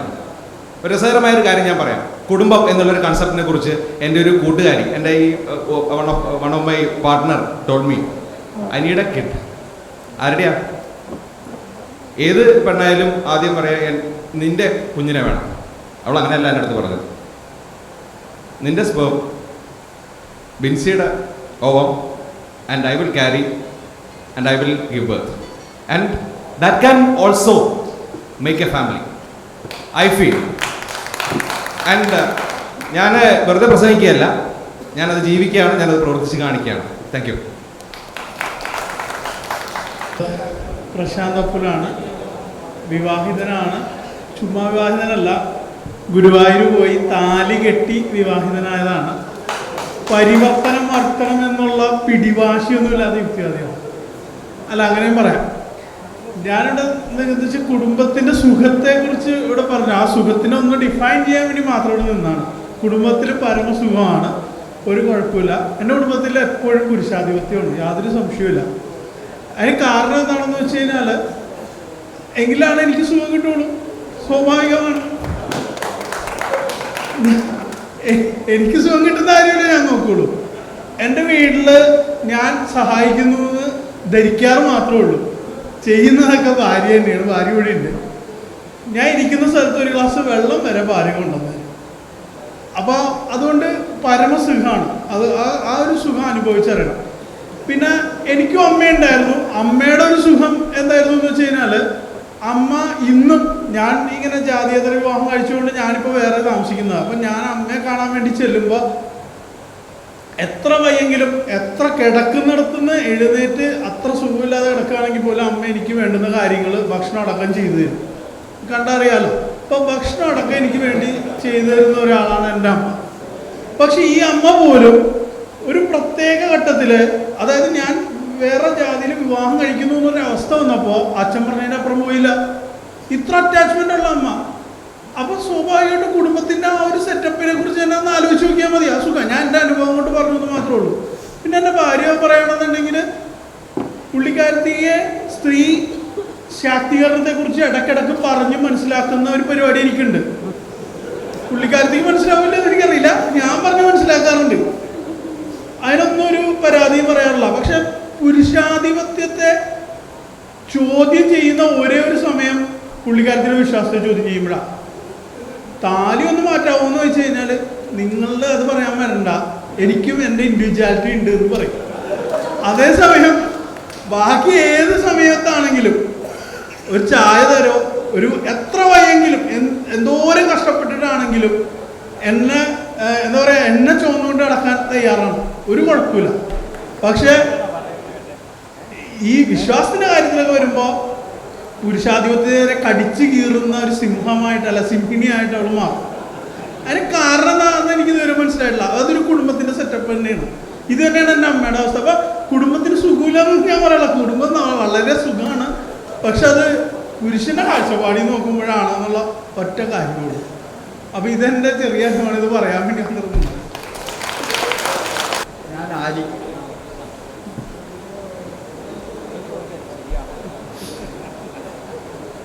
അധ്യാപകനാണ്, ഫറൂഖിലാണ്. ഈ ഇത്രയും ധാരാളം ചർച്ചകൾ കേട്ടപ്പോൾ കുടുംബത്തെക്കുറിച്ച് ഒരു അക്കാഡമിക് പ്രസൻറ്റേഷൻ വേണോ എന്ന് തോന്നിയതുകൊണ്ട് ഒരു 3-4 പ്രാവശ്യം ഞാൻ എഴുന്നേറ്റ് പിന്നെയും മടങ്ങിപ്പോയി, പിന്നെ എഴുന്നേറ്റ് അങ്ങനെ നിൽക്കുന്നത്. ഏതായാലും എനിക്ക് കുടുംബമുണ്ട്, 4 പെൺകുട്ടികളാണ്, 4 പേരും ഡോക്ടർമാരാണ്. ഞാൻ പ്രൊഫസറാണ്, ഭാര്യയും പ്രൊഫസറാണ്. ഭാര്യ ഫനാറ്റിക് മുസ്ലിമാണ്, ഞാൻ സെക്യുലർ മുസ്ലിമാണ്. എൻ്റെ വീട്ടിൽ പുരുഷാധിപത്യമുണ്ട് എന്ന് പറഞ്ഞാൽ ശരീരം അവശയായ എൻ്റെ ഭാര്യയ്ക്ക് എങ്ങനെയെങ്കിലും കോളേജിൽ പോയി അറബിക് ലേശം പഠിപ്പിച്ച് തിരിച്ചു വരിക എന്നല്ലാതെ മറ്റൊരു കാര്യവും ചെയ്യാൻ സാധിക്കുന്നതായി ഞാൻ കാണാത്തതുകൊണ്ട് കലം വൃത്തിയാക്കലും മുറ്റടിക്കലും അങ്ങനെയുള്ള എല്ലാ പണികളും സാധനങ്ങൾ വാങ്ങലും ഇതെല്ലാം എത്രയോ കാലമായിട്ട് ഞാൻ തന്നെ ചെയ്തുകൊണ്ടിരിക്കുകയാണ്. ആ പുരുഷാധിപത്യം അതാണ് എൻ്റെ വീട്ടിലുള്ളത്. ഇപ്പോഴും ഏതാണ്ട് ആ അവസ്ഥ തന്നെയാണ്. മക്കളൊക്കെ വിതറി പോയിക്കൊണ്ടിരിക്കുകയാണ്. അപ്പോൾ എനിക്ക് പറയാനുള്ളത്, ഒരു ഐഡിയൽ കുടുംബം എന്ന് പറയുമ്പോൾ, അല്ലെങ്കിൽ നമ്മൾ അങ്ങനെ സങ്കല്പിച്ചാൽ കുടുംബം രൂപം കൊള്ളുന്നത് ഇപ്പോൾ ഉള്ള സിറ്റുവേഷനിൽ ഒരു കുടുംബം രൂപം കൊള്ളും. ഞാൻ അതിൻ്റെ ചരിത്ര പാശ്ചാത്തലത്തിലേക്കൊന്നും പോകുന്നില്ല. രൂപം കൊള്ളുന്നത്, ആദ്യം അത് രൂപം കൊള്ളുന്നത് സെക്ഷൽ ഗ്രാറ്റിഫിക്കേഷൻ, സെക്സ്, സ്ത്രീക്കും പുരുഷനും സെക്സ് അനുഭവിക്കാനുള്ള ഒരാവശ്യമായി തെരഞ്ഞ് ഓരോരുത്തരെയും കണ്ണിനും മറ്റുമൊക്കെ പറ്റാവുന്ന വിധത്തിലുള്ള ഇണകളെ തേടിയെത്തുന്നു. അപ്പോൾ അതിൻ്റെ primary function of the family, കുടുംബത്തിൻ്റെ ആദ്യത്തെ ഫങ്ഷൻ സെക്ഷൽ ഗ്രാറ്റിഫിക്കേഷൻ തന്നെയാണ്, സംശയമൊന്നുമില്ല. ഒരു യൂണിറ്റിന് അത് ആ സെക്ഷൽ ഗ്രാറ്റിഫിക്കേഷൻ്റെ അകത്ത് ഭാര്യയും ഭർത്താവും വളരെ സ്നേഹത്തോടെ ആദ്യം ഉറപ്പായിട്ടുമായിരിക്കും. അങ്ങനെ അവർക്കൊരു കുട്ടി ഉണ്ടായാൽ ആദ്യത്തെ കുട്ടിയോട് അവർക്ക് വലിയ സ്നേഹമായിരിക്കും. അതായത് ഇവർ തമ്മിലുള്ള സ്നേഹത്തിൻ്റെ മറുഭാഗം ലവ് ആൻഡ് എഫക്ഷനായി അപ്പുറത്തേക്ക് വ്യാപിക്കുകയാണ്. അപ്പോൾ രണ്ടാമത്തെ കുടുംബത്തിൻ്റെ ഫങ്ഷൻ ഞാൻ മനസ്സിലാക്കുന്നത് ലവ് ആൻഡ് എഫക്ഷൻ, അത് കുടുംബത്തിന് കൊടുത്തുകൊണ്ടിരിക്കുന്നു. മൂന്നാമത്തെ ഫങ്ഷനായി ഞാൻ കാണുന്നത് ഒരു കുടുംബത്തിൻ്റെ ഇക്കണോമിക് ഫങ്ഷൻ. അത് ചിലപ്പോൾ പുരുഷൻ ആ പണം എക്കണോമി സമ്പാദിക്കുന്ന ആളാവാം, ചിലപ്പോൾ സ്ത്രീ ആവാം, ചിലപ്പോൾ രണ്ടുപേരുമാവാം, അതുമല്ലെങ്കിൽ പാരമ്പര്യമായി രണ്ടുപേർക്കും കിട്ടിയതാവാം. ഏതായാലും കുടുംബത്തിനൊരു എക്കണോമിക് ഫങ്ഷൻ ഉണ്ട്. ഈ എക്കണോമിക് ഫങ്ഷൻ നമ്മൾ കൈകാര്യം ചെയ്യുമ്പോൾ അത് എൻ്റെ അഭിപ്രായത്തിൽ അത് ജനാധിപത്യപരമായിരിക്കണം. അത് ലെയ്സേ ഫെയർ, നിയന്ത്രണമില്ലായ്മ പറ്റുകയില്ല, ജനാധിപത്യമായിരിക്കണം. ആ കുടുംബത്തിൻ്റെ ഉപയോഗത്തിന് പറ്റണം.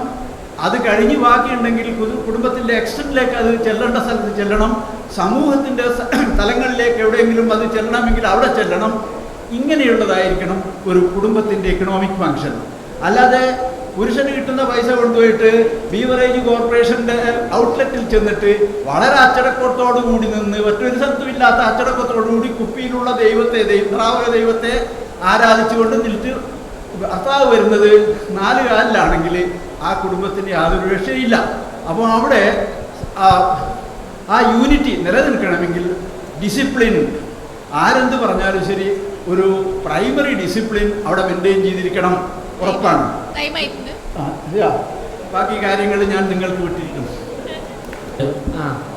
എൻ്റെ പേര് വിവേക്. എനിക്ക് വയസ്സ് 20 ആയിട്ടുള്ളൂ. അതുകൊണ്ട് കുടുംബം, ഭാര്യ, സെക്ഷൽ ഗ്രാറ്റിഫിക്കേഷൻ എന്ന് പറഞ്ഞാൽ എനിക്ക് glad.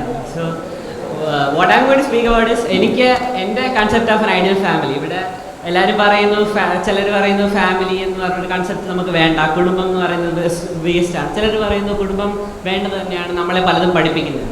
So I belong to the second category. എന്നെ പലതും പഠിപ്പിക്കാൻ പറ്റുന്നത് ഒരു കുടുംബം തന്നെയാണ്. You could not get something else എവിടെ. ഞാൻ പറയുന്ന ഞാനൊരു എക്സാമ്പിൾ വെച്ച് പറയാം.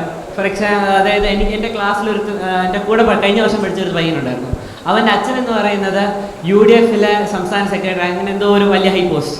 അവൻ്റെ ചേട്ടൻ എന്ന് പറയുന്നത് SFI-യിൽ അവരുടെ കോളേജിൽ സെക്ഷൻ ചെയർ, അങ്ങനെ എന്തോ ഒരു പോസ്റ്റ്. ഇവൻ എന്ന് പറയുന്നത് ABVP-യുടെ RSS-ൻ്റെ ഒരു ആക്റ്റീവ് മെമ്പറാണ്. ഇവർ മൂന്നുപേരും കൂടെ ഒരുമിച്ചിരുന്ന് ഒരേ ടേബിളിൽ നിന്ന് ഭക്ഷണം കഴിക്കുന്ന ഇത്രയും വലിയ ഒരു യൂണിറ്റി വേറെ കുടുംബത്തിലല്ല നിങ്ങൾ വേറെ എവിടെ പോയാൽ കാണാൻ പറ്റും. ലോക്സഭയിൽ നിങ്ങൾ 4, 5, 10 പാർട്ടികൾ കാണും. അവിടെ പോയി അവരെന്താ കാണിക്കുന്നത്? ചെയർ വലിച്ചെറിയുന്നു, എന്തൊക്കെയാ ചെയ്യുന്നു. പക്ഷെ ഒരു കുടുംബത്തിൽ നമ്മൾ എന്താ കിട്ടുന്നതെന്ന് വെച്ചാൽ ടോളറൻസ്. നമുക്ക് ആരൊക്കെ എന്തൊക്കെ അഭിപ്രായം ഉണ്ടായാലും, അതായത് maybe I am gay, അല്ലെങ്കിൽ എൻ്റെ അനിയത്തിക്ക് വേറെ എന്തെങ്കിലും താല്പര്യം ഉണ്ടായിരിക്കും. For example my mother is നിരീശ്വരവാദി. അങ്ങനെ പല പല പല പല പല പല അഭിപ്രായങ്ങളുള്ള കുറേ പേർക്ക് ഒരുമിച്ചിരുന്ന്, അതായത് എന്താ പറയാം, എല്ലാവർക്കും കൂടെ ഒരുമിച്ചിരുന്ന് എല്ലാം എൻജോയ് ചെയ്യാൻ പറ്റുന്ന ഒരു പ്ലാറ്റ്ഫോമാണ് ഒരു കുടുംബം. ഞാൻ എങ്ങനെ ഒരാളെ കാണുന്നു, അയാളുടെ ഒരു അഭിപ്രായത്തെ ഞാൻ എങ്ങനെ അനുമാനിക്കുന്നു, അത് എങ്ങനെ അക്സെപ്റ്റ് ചെയ്യുന്നു. Acceptance, tolerance, everything it comes from being in A family. അത് വേറെ ഒന്നിനും പഠിപ്പിക്കാൻ പറ്റുന്നില്ല എന്നുള്ള അഭിപ്രായത്തിലാണ് എനിക്കുള്ളത്. ഓൾസോ ആൻറ്റി പറഞ്ഞായിരുന്നു, അതായത് ഒരു സ്ത്രീ കുറേ അനുഭവിച്ചുകൊണ്ട് മാത്രമാണ് ഒരു പുരുഷൻ ഇങ്ങനെ സന്തോഷത്തോടെ ഇരിക്കുന്നതെന്ന് പറഞ്ഞു. I am clearly against that. അതായത് അനുഭവിക്കുന്നില്ല എന്നല്ല, I think that's a very old concept. അതായത് ഞാൻ എൻ്റെ അനിയത്തിനെ കാണുന്ന, അല്ലെങ്കിൽ ഞാൻ കാണുന്ന നല്ലൊരു സുന്ദരിയായ പെൺകുട്ടിയെ കാണുന്ന, എൻ്റെ മനസ്സിൽ വരുന്ന ആ thought, it's all a result of how my parents or my family puts it into me. അപ്പം എനിക്ക് ഒരു കുട്ടി ഉണ്ടാവുകയാണെങ്കിൽ how I put across ideas to him, അതുകൊണ്ടായിരിക്കും അവൻ ബാക്കിയുള്ളവരുടെ റിയാക്ട് ചെയ്യുന്നത്. So I am saying, if you want to make bright future, അതായത് ഇങ്ങനെ കുറച്ചുകൂടെ ചിന്തിക്കുന്നത്, കുറച്ചുകൂടെ ടോളറൻ്റ് ആയിട്ടുള്ള, കുറച്ചുകൂടെ അക്സെപ്റ്റൻസ് ഉള്ള ഒരു ജനറേഷൻ ഉണ്ടാക്കുന്നതിൽ you have to be a part of a family. അത് സ്വന്തം മക്കളാവണം എന്ന് എപ്പോഴും നിർബന്ധമില്ല. Like he said you could adopt a person or someone else's child, surrogate mother system. എന്തായാലും family is acceptance, and acceptance comes from tolerance, and everything is as a result of a family. Thank you. ഞാൻ may be ഇപ്പോൾ സംസാരിച്ച എല്ലാവരും കല്യാണം കഴിച്ചവരാണെന്നാണ് എനിക്ക് തോന്നുന്നത്. ഞാൻ Santhosh medical കോളേജിൽ നിന്നാണ്. ഞാൻ ആ ഒരു സ്പീഷീസ് പെട്ടതല്ല. ഞാൻ I have not married, I have living with my partner.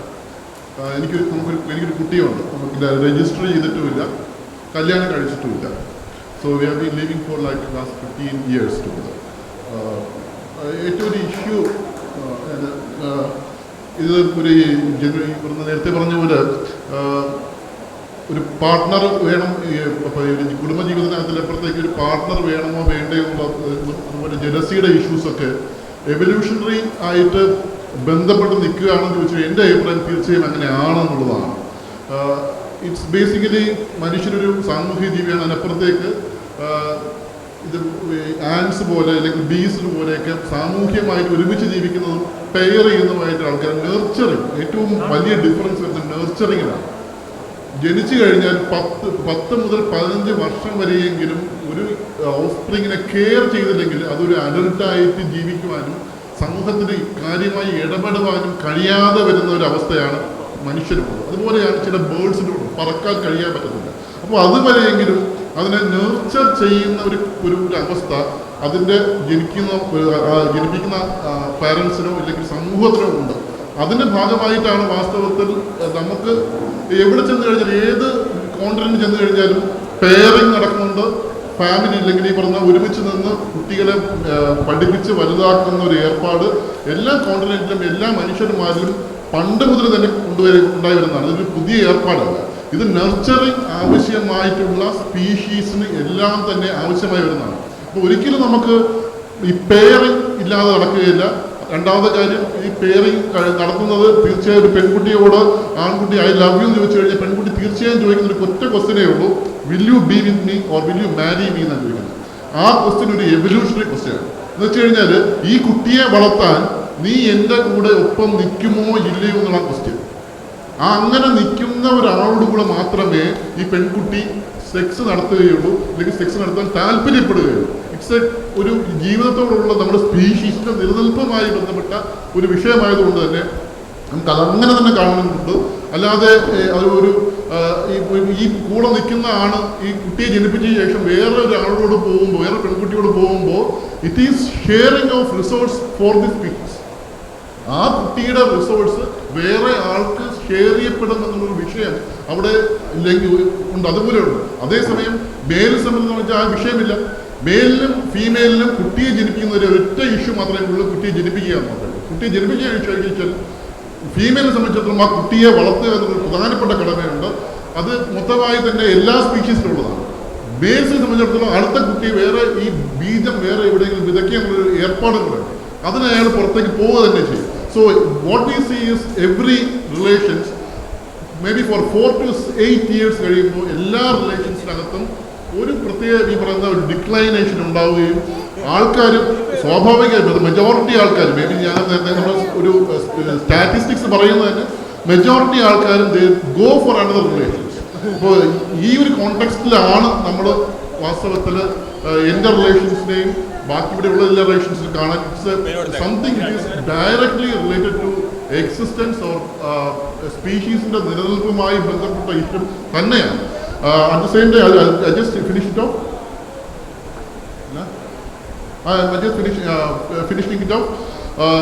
ഈ ഒരു കോണ്ടെക്സ്റ്റിൽ നിന്ന് നമ്മൾ ഈ വിഷയത്തെ കാണേണ്ടതുകൊണ്ട് റിലേഷൻ സംബന്ധിച്ചാണെങ്കിൽ what I say is after 15 years though we have been നമുക്കൊരു പ്രണയിച്ച് ഒരുമിച്ച് താമസിച്ചാണെങ്കിലും ഇപ്പോൾ ആ പ്രണയമൊന്നും അങ്ങനെ തന്നെ ഇല്ല.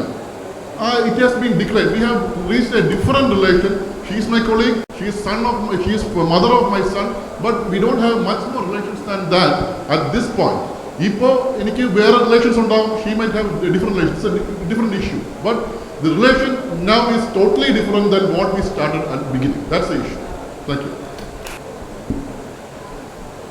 എൻ്റെ പേര് ഷഹീർ അലി എന്നാണ്. വീട് പാലക്കാട് ജില്ലയിലെ മണ്ണാർക്കാടാണ്.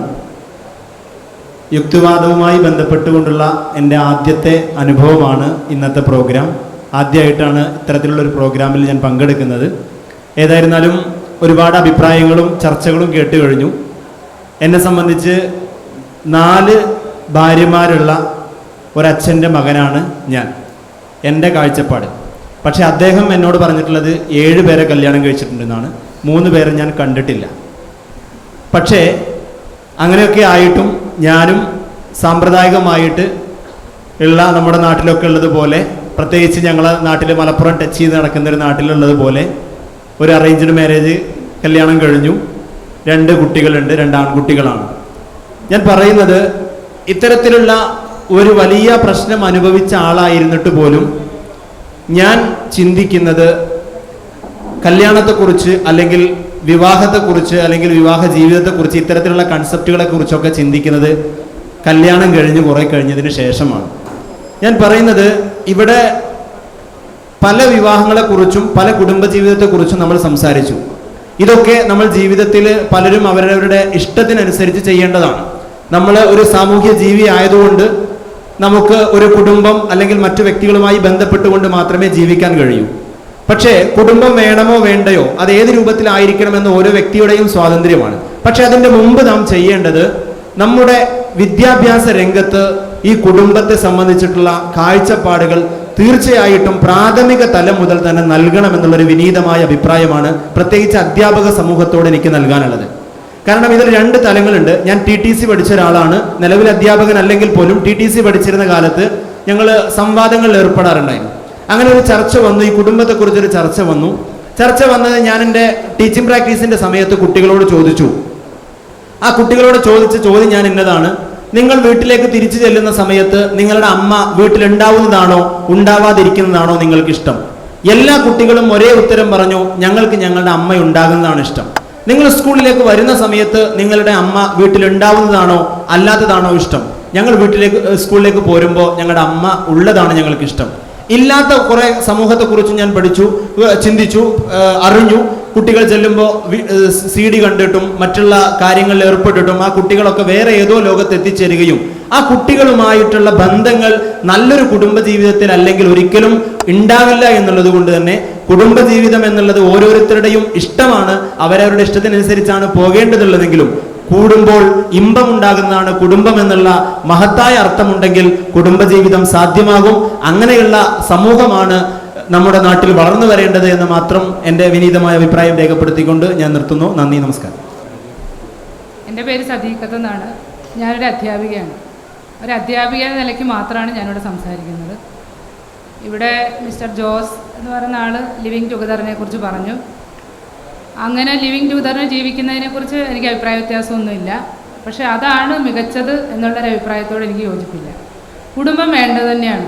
കുടുംബം വേണമെന്ന് പറയുന്നത് ഇനിയുള്ളൊരു ഭാവി തലമുറയെ ആലോചിച്ചിട്ട് തന്നെയാണ്. ഞാൻ ഒരു അധ്യാപിക ആയതുകൊണ്ട് തന്നെ ബ്രോക്കൺ ഫാമിലിയിൽ നിന്ന് വരുന്ന കുട്ടികളാണ് പലപ്പോഴും സ്കൂളുകളിൽ പ്രശ്നങ്ങൾ ഉണ്ടാക്കുന്നത്. അതിൻ്റെ കാരണം എന്താണെന്ന് വെച്ചാൽ അവർക്ക് അച്ഛനും അമ്മയും ഉണ്ടാകും, പക്ഷേ അവർ കുറച്ച് കാലം കഴിയുമ്പോഴത്തേക്ക് അവരുടെ ബന്ധത്തിലുണ്ടാകുന്ന വിള്ളൽ കാരണം അമ്മ വേറെ വിവാഹം കഴിച്ചു പോയിരിക്കും, ചിലപ്പോൾ അച്ഛൻ വേറെ വിവാഹം കഴിച്ചു പോയിരിക്കും. അങ്ങനെ ആകുമ്പോൾ കുട്ടികൾ ഒറ്റപ്പെടുകയാണ് സമൂഹത്തിൽ. അവരാണ് ഏറ്റവും വലിയ സാമൂഹ്യ വിരുദ്ധരായിട്ട് വരുന്നത്. നമ്മൾ തീവ്രവാദികളുടെ കാര്യങ്ങൾ എടുത്തു കഴിഞ്ഞാലും അതിൽ നിന്ന് വ്യത്യസ്തമായിട്ടുള്ള ഇപ്പോൾ ഒബാമയെ പോലുള്ളവരുടെ കാര്യമൊക്കെ പറയുകയാണെങ്കിൽ അച്ഛൻ നേരത്തെ ഉപേക്ഷിച്ച് പോയിട്ട് പോലും അദ്ദേഹം നല്ല നിലയ്ക്കെത്തി അമേരിക്കൻ പ്രസിഡന്റ് വരെയായി. പക്ഷേ അജ്മൽ കസബിനെ നമ്മൾ വിട്ടുകളയരുത്. അയാൾ എന്തുകൊണ്ട് അങ്ങനെയായി? ഒസാമ ബിൻ ലാദൻ അങ്ങനെ ആയത് എന്തുകൊണ്ടാണ്? ഇതൊക്കെ നമ്മൾ മനസ്സിലാക്കേണ്ട കാര്യമാണ്. അപ്പം നമ്മൾ കുറേ ആളുകളിങ്ങനെ സ്വതന്ത്ര ചിന്താഗതിക്കാരായി ഇവിടെ ജീവിക്കണമെന്ന് ആഗ്രഹിക്കുന്നുണ്ടെങ്കിൽ മിനിമം നമ്മളുടെ കുട്ടികളെങ്കിലും ആ രീതിയിലേക്ക് തുടർന്ന് ചിന്തിച്ച് നല്ലൊരു സമൂഹം ലോകത്തിന് സംഭാവന ചെയ്യണമെന്ന് ആഗ്രഹമുണ്ടെങ്കിൽ തീർച്ചയായിട്ടും ഒരു കുടുംബജീവിതം അത്യാവശ്യം തന്നെയാണ്. കുടുംബത്തിൽ ജനാധിപത്യമില്ല എന്നുള്ളത് ഒരു വലിയ കാര്യം തന്നെയാണ്, അത് ഞാൻ നിഷേധിക്കുന്നൊന്നുമില്ല. പക്ഷേ എന്നാലും പങ്കാളികൾ രണ്ടുപേരും ജനാധിപത്യപരമായി ചിന്തിക്കുകയും അതനുസരിച്ച് കുടുംബജീവിതം മുന്നോട്ട് കൊണ്ടുപോവുകയും ചെയ്താൽ വലിയ കുഴപ്പമൊന്നും വരുന്നില്ല. കുടുംബം എന്നത് കുട്ടികളുടെ ജീവിതത്തിന് അല്ലെങ്കിൽ ഒരു ഭാവി തലമുറയുടെ ഒരു സുരക്ഷിതമായിട്ടുള്ള ഒരു അന്തരീക്ഷം ഉണ്ടാക്കുന്നതിന് അല്ലെങ്കിൽ നമ്മുടെയൊക്കെ സ്വപ്നം സഫലമാക്കുന്നതിന് തീർച്ചയായിട്ടും കുടുംബജീവിതം അത്യാവശ്യമാണെന്ന് തന്നെയാണ്. പക്ഷേ ലിവിങ് ടുഗദറിന് ജീവിക്കണം എന്ന് ആഗ്രഹിക്കുന്നവർക്ക് അങ്ങനെ ജീവിക്കാം, അതിനൊന്നും ഞാൻ എതിർപ്പ് പറയുന്നില്ല. പക്ഷേ എൻ്റെ ഒരു വിനീതമായ അഭിപ്രായം എന്ന് പറയുന്നത് നമ്മുടെ വരും തലമുറയെക്കുറിച്ച് ചിന്തിക്കുകയാണെങ്കിൽ തീർച്ചയായിട്ടും നല്ല കാഴ്ചപ്പാടുള്ള വ്യക്തികളായിട്ട് നമ്മുടെ മക്കളെയെങ്കിലും വളർത്തിയെടുക്കണമെങ്കിൽ കുടുംബജീവിതം തീർച്ചയായിട്ടും വേണം. എൻ്റെ പേര് റാണി, നേരത്തെ സംസാരിച്ച സുധീഷിൻ്റെ വൈഫാണ്. കുടുംബത്തിൻ്റെ സുഖം അനുഭവിക്കുന്നു എന്ന് പറഞ്ഞ് ഇവിടുന്ന് വളരെ സന്തോഷിച്ചു പോയ ആ മനുഷ്യൻ്റെ ഭാര്യയാണ് ഞാൻ. 29 വർഷം മുമ്പ് വീട്ടുകാരെ വിഷമിപ്പിച്ച് വീട്ടിൽ നിന്നും ഇറങ്ങി അദ്ദേഹത്തിൻ്റെ കൂടെ ഒരുപാട് സ്ട്രഗിൾ അനുഭവിച്ച് ഞങ്ങൾ ബുദ്ധിമുട്ടി 2 മക്കളെ വളർത്തി വലുതാക്കി ഇത്രയുമാക്കി എന്നതിൽ വളരെ അഭിമാനിക്കുന്ന ഒരു വ്യക്തിയാണ് ഞാൻ. ഞങ്ങൾക്ക് രണ്ടുപേർക്കും ഒരുപാട് അഭിപ്രായ വ്യത്യാസങ്ങൾ ഉള്ളതുപോലെ തന്നെ ഒരുപാട് അഭിപ്രായ സാമ്യതകളും ഉണ്ട്.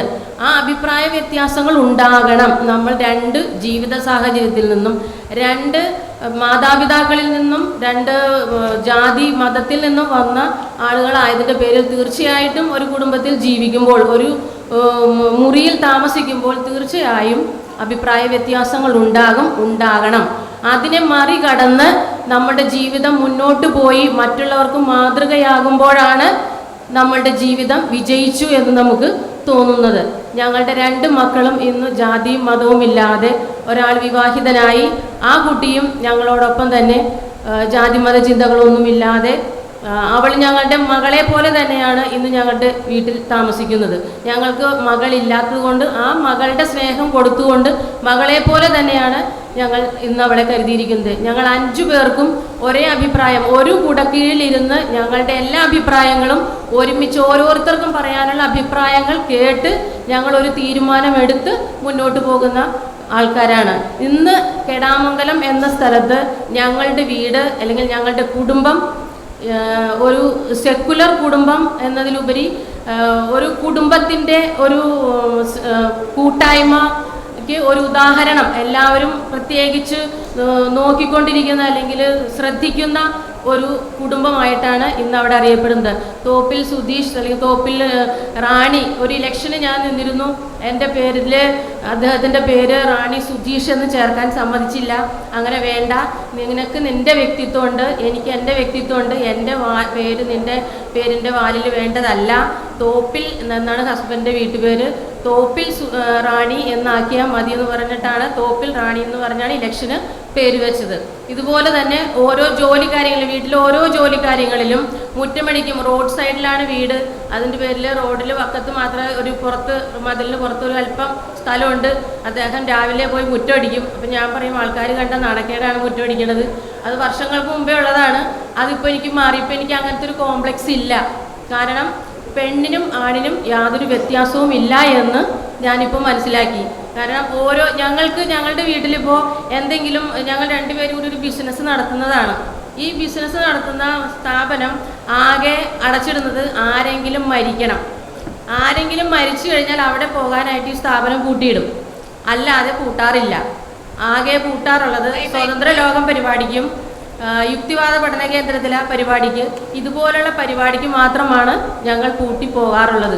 അതെവിടെ നടന്നാലും ഞങ്ങൾ കുടുംബസമേതം ആ പരിപാടിയിൽ പങ്കുകൊള്ളും. ഇപ്പം ഇന്നലെ രാത്രി ഞങ്ങൾ ഇവിടെ തിരുവനന്തപുരത്തെത്തി 2 ദിവസത്തേക്ക് മുറിയെടുത്ത് ഈ പരിപാടി പങ്കെടുക്കാൻ വേണ്ടി താമസിച്ചിരിക്കുകയാണ്. Thank you. ഇനി നമുക്ക് അവസാനിപ്പിക്കാൻ തോന്നുന്നു.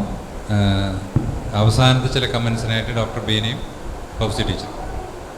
ഒരു കാര്യം എനിക്ക് പറയാൻ തോന്നിയത്, ഈ broken family has nothing to do with marriage being there or whether if it's a live in relationship. നമ്മൾ ഇഷ്ടം പോലെ മാരേജസിൽ തന്നെ കാണുന്നുണ്ട് it results in broken families. അപ്പം അതുകൊണ്ട് ഇങ്ങനെ ജനറലൈസ് ചെയ്യാൻ ബുദ്ധിമുട്ടാണ്. എനിക്ക് തോന്നുന്നത് it's good enough. Second thing, ഈ വേറെ സ്പൗസ് താലി ഇടുന്നതോ എന്തായാലും അത് that is her choice. I think it should be left to her. Whether you are religious or not religious, she is religious or not religious, ഇവിടെ ഇപ്പം എല്ലാവരും പറഞ്ഞ മാതിരി they should have the choice to follow their own rules.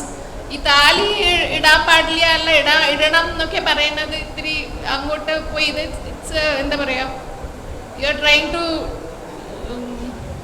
എന്താ പറയുക, it should be their choice. I am all for choice. അതുകൊണ്ട് പറയുന്നത് marriage or live in relationship, it should be the individual's choice. That's all. We cannot say one is better than the other.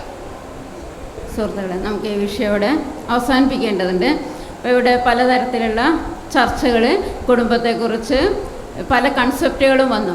അപ്പോൾ ഇവിടെ നമ്മൾ ഒരു സ്വതന്ത്ര ലോകം പരിപാടിയിൽ നമ്മളിത് സ്വതന്ത്ര ചിന്തയിൽ ഇത് ചർച്ച ചെയ്യുമ്പോഴേ നമ്മൾ രാവിലെ മുതൽ ഇവിടെ ചർച്ച ചെയ്യപ്പെട്ടത് ആധുനിക മനുഷ്യൻ അല്ലെങ്കിൽ പരിഷ്കൃത മനുഷ്യൻ നമ്മൾ പരിണാമത്തിലൂടെ നമ്മളുടെ ആ ഒരു പ്രകൃതിപരമായ പ്രകൃതത്തെ മറികടന്നുകൊണ്ടാണ് എല്ലാ മേഖലയിലും ആധുനിക മനുഷ്യന് മുന്നോട്ട് പോകാൻ കഴിഞ്ഞിട്ടുള്ളത് എന്ന് രാവിലെ മുതൽ ഇവിടെ നടന്ന ചർച്ചയിൽ അത് തന്നെയാണ് നമുക്ക് കുടുംബത്തിൻ്റെ കാര്യത്തിലും ചെയ്യാനുള്ളത് എന്നാണ് എനിക്ക് ഇതിനെ ഇത് പറയാനുള്ളത്. നമുക്ക് നമ്മളുടെ രൂപപ്പെട്ടു വന്ന കുടുംബം അത് പുരുഷാധിപത്യപരമാണ്. അത് സ്ത്രീക്ക് എന്നും സ്ത്രീയുടെ അടിമത്തം ആവശ്യപ്പെടുന്ന ഒരു കുടുംബ വ്യവസ്ഥയാണ്. അത് ആരൊക്കെ എന്തൊക്കെ പറഞ്ഞാലും ഇപ്പം നമുക്കറിയാം, നമ്മളുടെ ഇവിടെ തന്നെ സംസാരിച്ച പേര് ഞാനത് ചെയ്യാറുണ്ട് വീട്ടിൽ. ഞാനത് പലപ്പോഴും നമ്മളുടെ പുരോഗമനവാദികളായ പുരുഷന്മാർ പോലും അങ്ങനെയാണ് പറയുക. ഞാൻ വീട്ടിൽ ഭാര്യയെ സഹായിക്കാറുണ്ട്, ഞാൻ വീട്ടിൽ ഭാര്യയ്ക്ക് അടുക്കള ജോലി ചെയ്തു കൊടുക്കാറുണ്ട്. അപ്പം ഇത് ചെയ്യുന്ന ആളുകൾ പോലും ഇതൊക്കെ ചെയ്തു കൊടുക്കാറുണ്ട് എന്ന് പറയുന്നതോടുകൂടി ആ പറയുന്നതിൻ്റെ എല്ലാ കോണ്ടസ്റ്റും മാറിപ്പോയി. അവിടെ സ്ത്രീയും പുരുഷനും ഒരുമിച്ച് ചേർന്ന് നിന്നുകൊണ്ട് ഏത് തരത്തിലുള്ള ജീവിതമായാലും, അതിപ്പോൾ ലിവിങ് ടുഗദർ ആയാലും അറേഞ്ച്ഡ് മാരേജ് ആയാലും ഇനി പ്രണയിച്ച് വിവാഹം കഴിച്ച് ഇവരായാലും ശരി, നമുക്ക് ഇന്നത്തെ ഒരു സോഷ്യൽ റീകൺസ്ട്രക്ഷൻ ആവശ്യമായ ഒരു ഘട്ടത്തിലൂടെയാണ് നമ്മളുടെ സമൂഹം കടന്നു പോകുന്നത്. അപ്പോൾ ആ ഒരു റീകൺസ്ട്രക്ഷൻ സമൂഹത്തിനുണ്ടാകുമ്പം ആദ്യം അത് ഉണ്ടാവേണ്ടത് കുടുംബത്തിലാണ്. അപ്പോൾ ആ കുടുംബത്തിൻ്റെ ഒരു റീകൺസ്ട്രക്ഷൻ നമുക്ക് നടത്തുമ്പോൾ അത് ഒറ്റയടിക്ക് നമുക്കതിനെ പൊളിച്ചെടുക്കുക എന്നുള്ളതോ അല്ലെങ്കിൽ അതിൻ്റെ ആ രീതിയിലേക്ക് പോകുന്നതിന് പകരം എനിക്ക് തോന്നുന്നത് നമുക്ക് ഇന്ന് പറയാൻ കഴിയുന്നത് ഒരു പരിഷ്കൃത സമൂഹത്തിൽ നിന്നുകൊണ്ട് നമുക്ക് പറയാൻ കഴിയുന്ന ഇവിടെ എല്ലാവരും ചർച്ച ചെയ്തതുപോലെ ആ കുടുംബത്തിൻ്റെ ഒരു ജനാധിപത്യവൽക്കരണം. രണ്ട് വ്യക്തികളാണ്, കുടുംബത്തിലുള്ള സ്ത്രീയെയും പുരുഷനെയും വ്യക്തികളായിട്ട് പരിഗണിച്ചുകൊണ്ട്, അവിടെ മക്കളും വ്യക്തികളാണ്. മക്കളുടെ സ്നേഹത്തെക്കുറിച്ചും സുരക്ഷിതത്വത്തെക്കുറിച്ചൊക്കെയാണ് ഇവിടെ പലരും വാചാലരായത്. ഞാനൊരു അധ്യാപികയാണ്, നേരത്തെ ഒരു പറഞ്ഞ പോലെ എത്രമാത്രമാണ് നമ്മളുടെ കുട്ടികൾ സുരക്ഷിതര് എന്നുള്ളത്. ഞാനൊരു സ്ഥാപനത്തിൻ്റെ ഹെഡ് ഓഫ് ആയിട്ടിരിക്കുമ്പോൾ നമ്മളുടെ കുടുംബത്തിലാണ് നമ്മളുടെ കുട്ടികൾ ഏറ്റവും അരക്ഷിതർ ഇന്ന് എന്ന് പറയേണ്ടുന്ന ഒരു അവസ്ഥയാണ് ഞാൻ എൻ്റെ അനുഭവത്തിലൂടെ പറയാൻ വേണ്ടി കഴിഞ്ഞത്. ഇവിടെ ബ്രോക്കൺ ഫാമിലി, നമ്മൾ സ്വതന്ത്ര ചിന്തകരുടെ കുടുംബം എങ്ങനെയായിരിക്കണം ഇവിടെ ചർച്ച ചെയ്തത്. പക്ഷെ നേരത്തെ ഇവിടെ സൂചിപ്പിച്ച നമ്മളുടെയൊക്കെ വിദ്യാലയങ്ങളിൽ പഠിക്കുന്ന ഈ ബ്രോക്കൺ ഫാമിലികളൊക്കെ തന്നെ ഇവിടുത്തെ പരമ്പരാഗത മതവിശ്വാസ കുടുംബങ്ങളിലാണ് എന്നുള്ളതാണ്. അപ്പം ഞാൻ പറഞ്ഞു വന്നത്, നമുക്ക് അതിന് ഒരു മാറ്റിത്തിരുത്തലുകൾ നമ്മളുടെ കുടുംബത്തിൽ ആവശ്യം ആണ് എന്നുള്ള കാര്യത്തിൽ ഇവിടെ ഏകദേശം എല്ലാവരും ഒരു അഭിപ്രായത്തിലേക്ക്, ഒരു അഭിപ്രായ ഐക്യത്തിലേക്ക് വന്നിട്ടുണ്ടെന്ന് എനിക്ക് തോന്നുന്നത്. അപ്പോൾ ആ ഒരു മാറ്റി തീർക്കലുകൾക്ക് നമ്മളുടെ കുടുംബത്തിൽ അതിനു വേണ്ടിയുള്ള ചർച്ചകൾ നമ്മൾ തുടങ്ങി വെക്കണം എന്നുള്ളതാണ് പറയാനുള്ളത്. പിന്നെ അതിലൊക്കെ തന്നെ നമുക്ക് ഒരു ഏറ്റവും പ്രധാനമായിട്ടുള്ള ഒരു ഘടകമാണ് ജലസിയെക്കുറിച്ച് ഇവിടെ നസീർ സാർ രാവിലെ പറഞ്ഞു. സാമ്പത്തിക ശാസ്ത്രയത്വം, കുടുംബത്തിലെ എല്ലാ അംഗങ്ങൾക്കും സാമ്പത്തിക ശാസ്ത്രയത്വം ഉണ്ടാക്കിയെടുക്കാനുള്ള ഒരു ശ്രമം, അതിലൂടെ നമുക്ക് ഈ ജലസിയെ ഒരു പരിധിവരെ മറികടക്കാൻ കഴിയും. പിന്നീട് അങ്ങോട്ട് നമ്മൾ സോഷ്യൽ സെറ്റപ്പിൽ ഭരണാധികാരികളുടെ ഒക്കെ ഇടപെടലിൻ്റെ ഭാഗമായിട്ട് സോഷ്യൽ സെറ്റപ്പിൽ, സോഷ്യൽ മൈൻഡ് സെറ്റിൽ സ്ത്രീകൾക്കും കുട്ടികൾക്കും കൂടുതൽ സുരക്ഷിതമായ ഒരു സാഹചര്യം ഉണ്ടാക്കിയെടുക്കാനുള്ള പ്രവർത്തനങ്ങൾ നമ്മളുടെ ഇടപെടലിൻ്റെ ഭാഗമായിട്ട് എടുക്കേണ്ടതുണ്ട്. പിന്നെ ഇവിടെ ലൈംഗികതയുമായി ബന്ധപ്പെട്ടുകൊണ്ടുള്ള ഒരു കാര്യം, മോണോഗാമിയെക്കുറിച്ചുള്ളൊരു കാര്യം കൂടെ പരാമർശിച്ചുകൊണ്ട് തന്നെ അവസാനിപ്പിക്കാം. നമ്മളുടെ സമൂഹത്തിൽ തന്നെ നമുക്കറിയാം, മോണോഗാമി എല്ലാ കാലത്തും നമ്മളുടെ സമൂഹത്തിൽ ഉണ്ടായിട്ടില്ല. പ്രത്യേകിച്ച് നമ്മളുടെ കേരളം പോലെയുള്ള സംസ്ഥാനത്ത് ഭർത്തൃമതികളായ സ്ത്രീകൾ ഞങ്ങളുടെയൊക്കെ വീട്ടിൻ്റെ അടുത്ത് തന്നെ അങ്ങനെ ഉണ്ടായിട്ടുണ്ട്. വീട്ടിൽ നമ്മളുടെ ചില സമുദായങ്ങളിൽ ചേട്ടനും അനിയനും ഒരു സ്ത്രീയെ കല്യാണം കഴിക്കുന്ന ആ രീതിയിലുള്ള ബഹുലൈംഗികത വരെ നിലനിന്നിരുന്ന ഒരു ആയിരുന്നു നമ്മളുടേത്. ഇതിൽ തന്നെ നമുക്ക് ഏറ്റവും ആദ്യം മാനവ ചരിത്രത്തിൻ്റെ ഏറ്റവും ആദ്യ ഘട്ടത്തിലേക്ക് പോകുമ്പോൾ നമുക്ക് അവിടെ ഒരിക്കലും മോണോഗാമി കാണാൻ പറ്റില്ല. മനുഷ്യൻ സ്വതന്ത്രരായിട്ട് നടന്നിരുന്ന, സ്വന്തമായിട്ട് സെറ്റിൽമെൻറ്റും അധ്വാനവും സമ്പത്തും ഉണ്ടാക്കുന്നതിന് മുമ്പ് പ്രകൃതിയിലെ വിഭവങ്ങൾ ഉപയോഗിച്ച് മനുഷ്യൻ ജീവിച്ചിരുന്ന കാലത്ത് മനുഷ്യനിലുണ്ടായിരുന്നത് ബഹുലൈംഗികതയായിരുന്നു എന്നാണ് മാനവ ചരിത്രം പറയുന്നത്. അതിനെ തുടർന്ന് ഇങ്ങോട്ട് അതിൻ്റെ തെളിവ് തന്നെ ഞാൻ പറഞ്ഞ പോലെ ഒരു വീട്ടിൽ രണ്ട് ഭർത്താക്കന്മാർക്ക് ഒരു ഭാര്യ പോലെയുള്ള ആചാരങ്ങൾ, അത്തരം രീതികൾ, നമ്മളുടെ ആചാരങ്ങളല്ലാത്ത രീതികൾ നമ്മളുടെ സമൂഹത്തിൽ നിലനിന്നിരുന്നത്. ഇനിയും കൂടുതൽ ഇത്തരത്തിലുള്ള ചർച്ചകൾ നമ്മളുടെ സമൂഹത്തിൽ തുടരേണ്ടതുണ്ട്. ഏറ്റവും ആദ്യമായിട്ട് ഫസ്റ്റ് സ്റ്റെപ്പ്, നേരത്തെ ഇവിടെ സംവരണത്തിൻ്റെ കാര്യം സൂചിപ്പിച്ച പോലെ ഫസ്റ്റ് സ്റ്റെപ്പ് നമ്മളുടെ സാമൂഹ്യ ഘടനയുടെ മാറ്റത്തിന് അനുയോജ്യമായിട്ടുള്ളത് നമ്മളുടെ കുടുംബത്തിൻ്റെ ജനാധിപത്യവൽക്കരണമാണ്.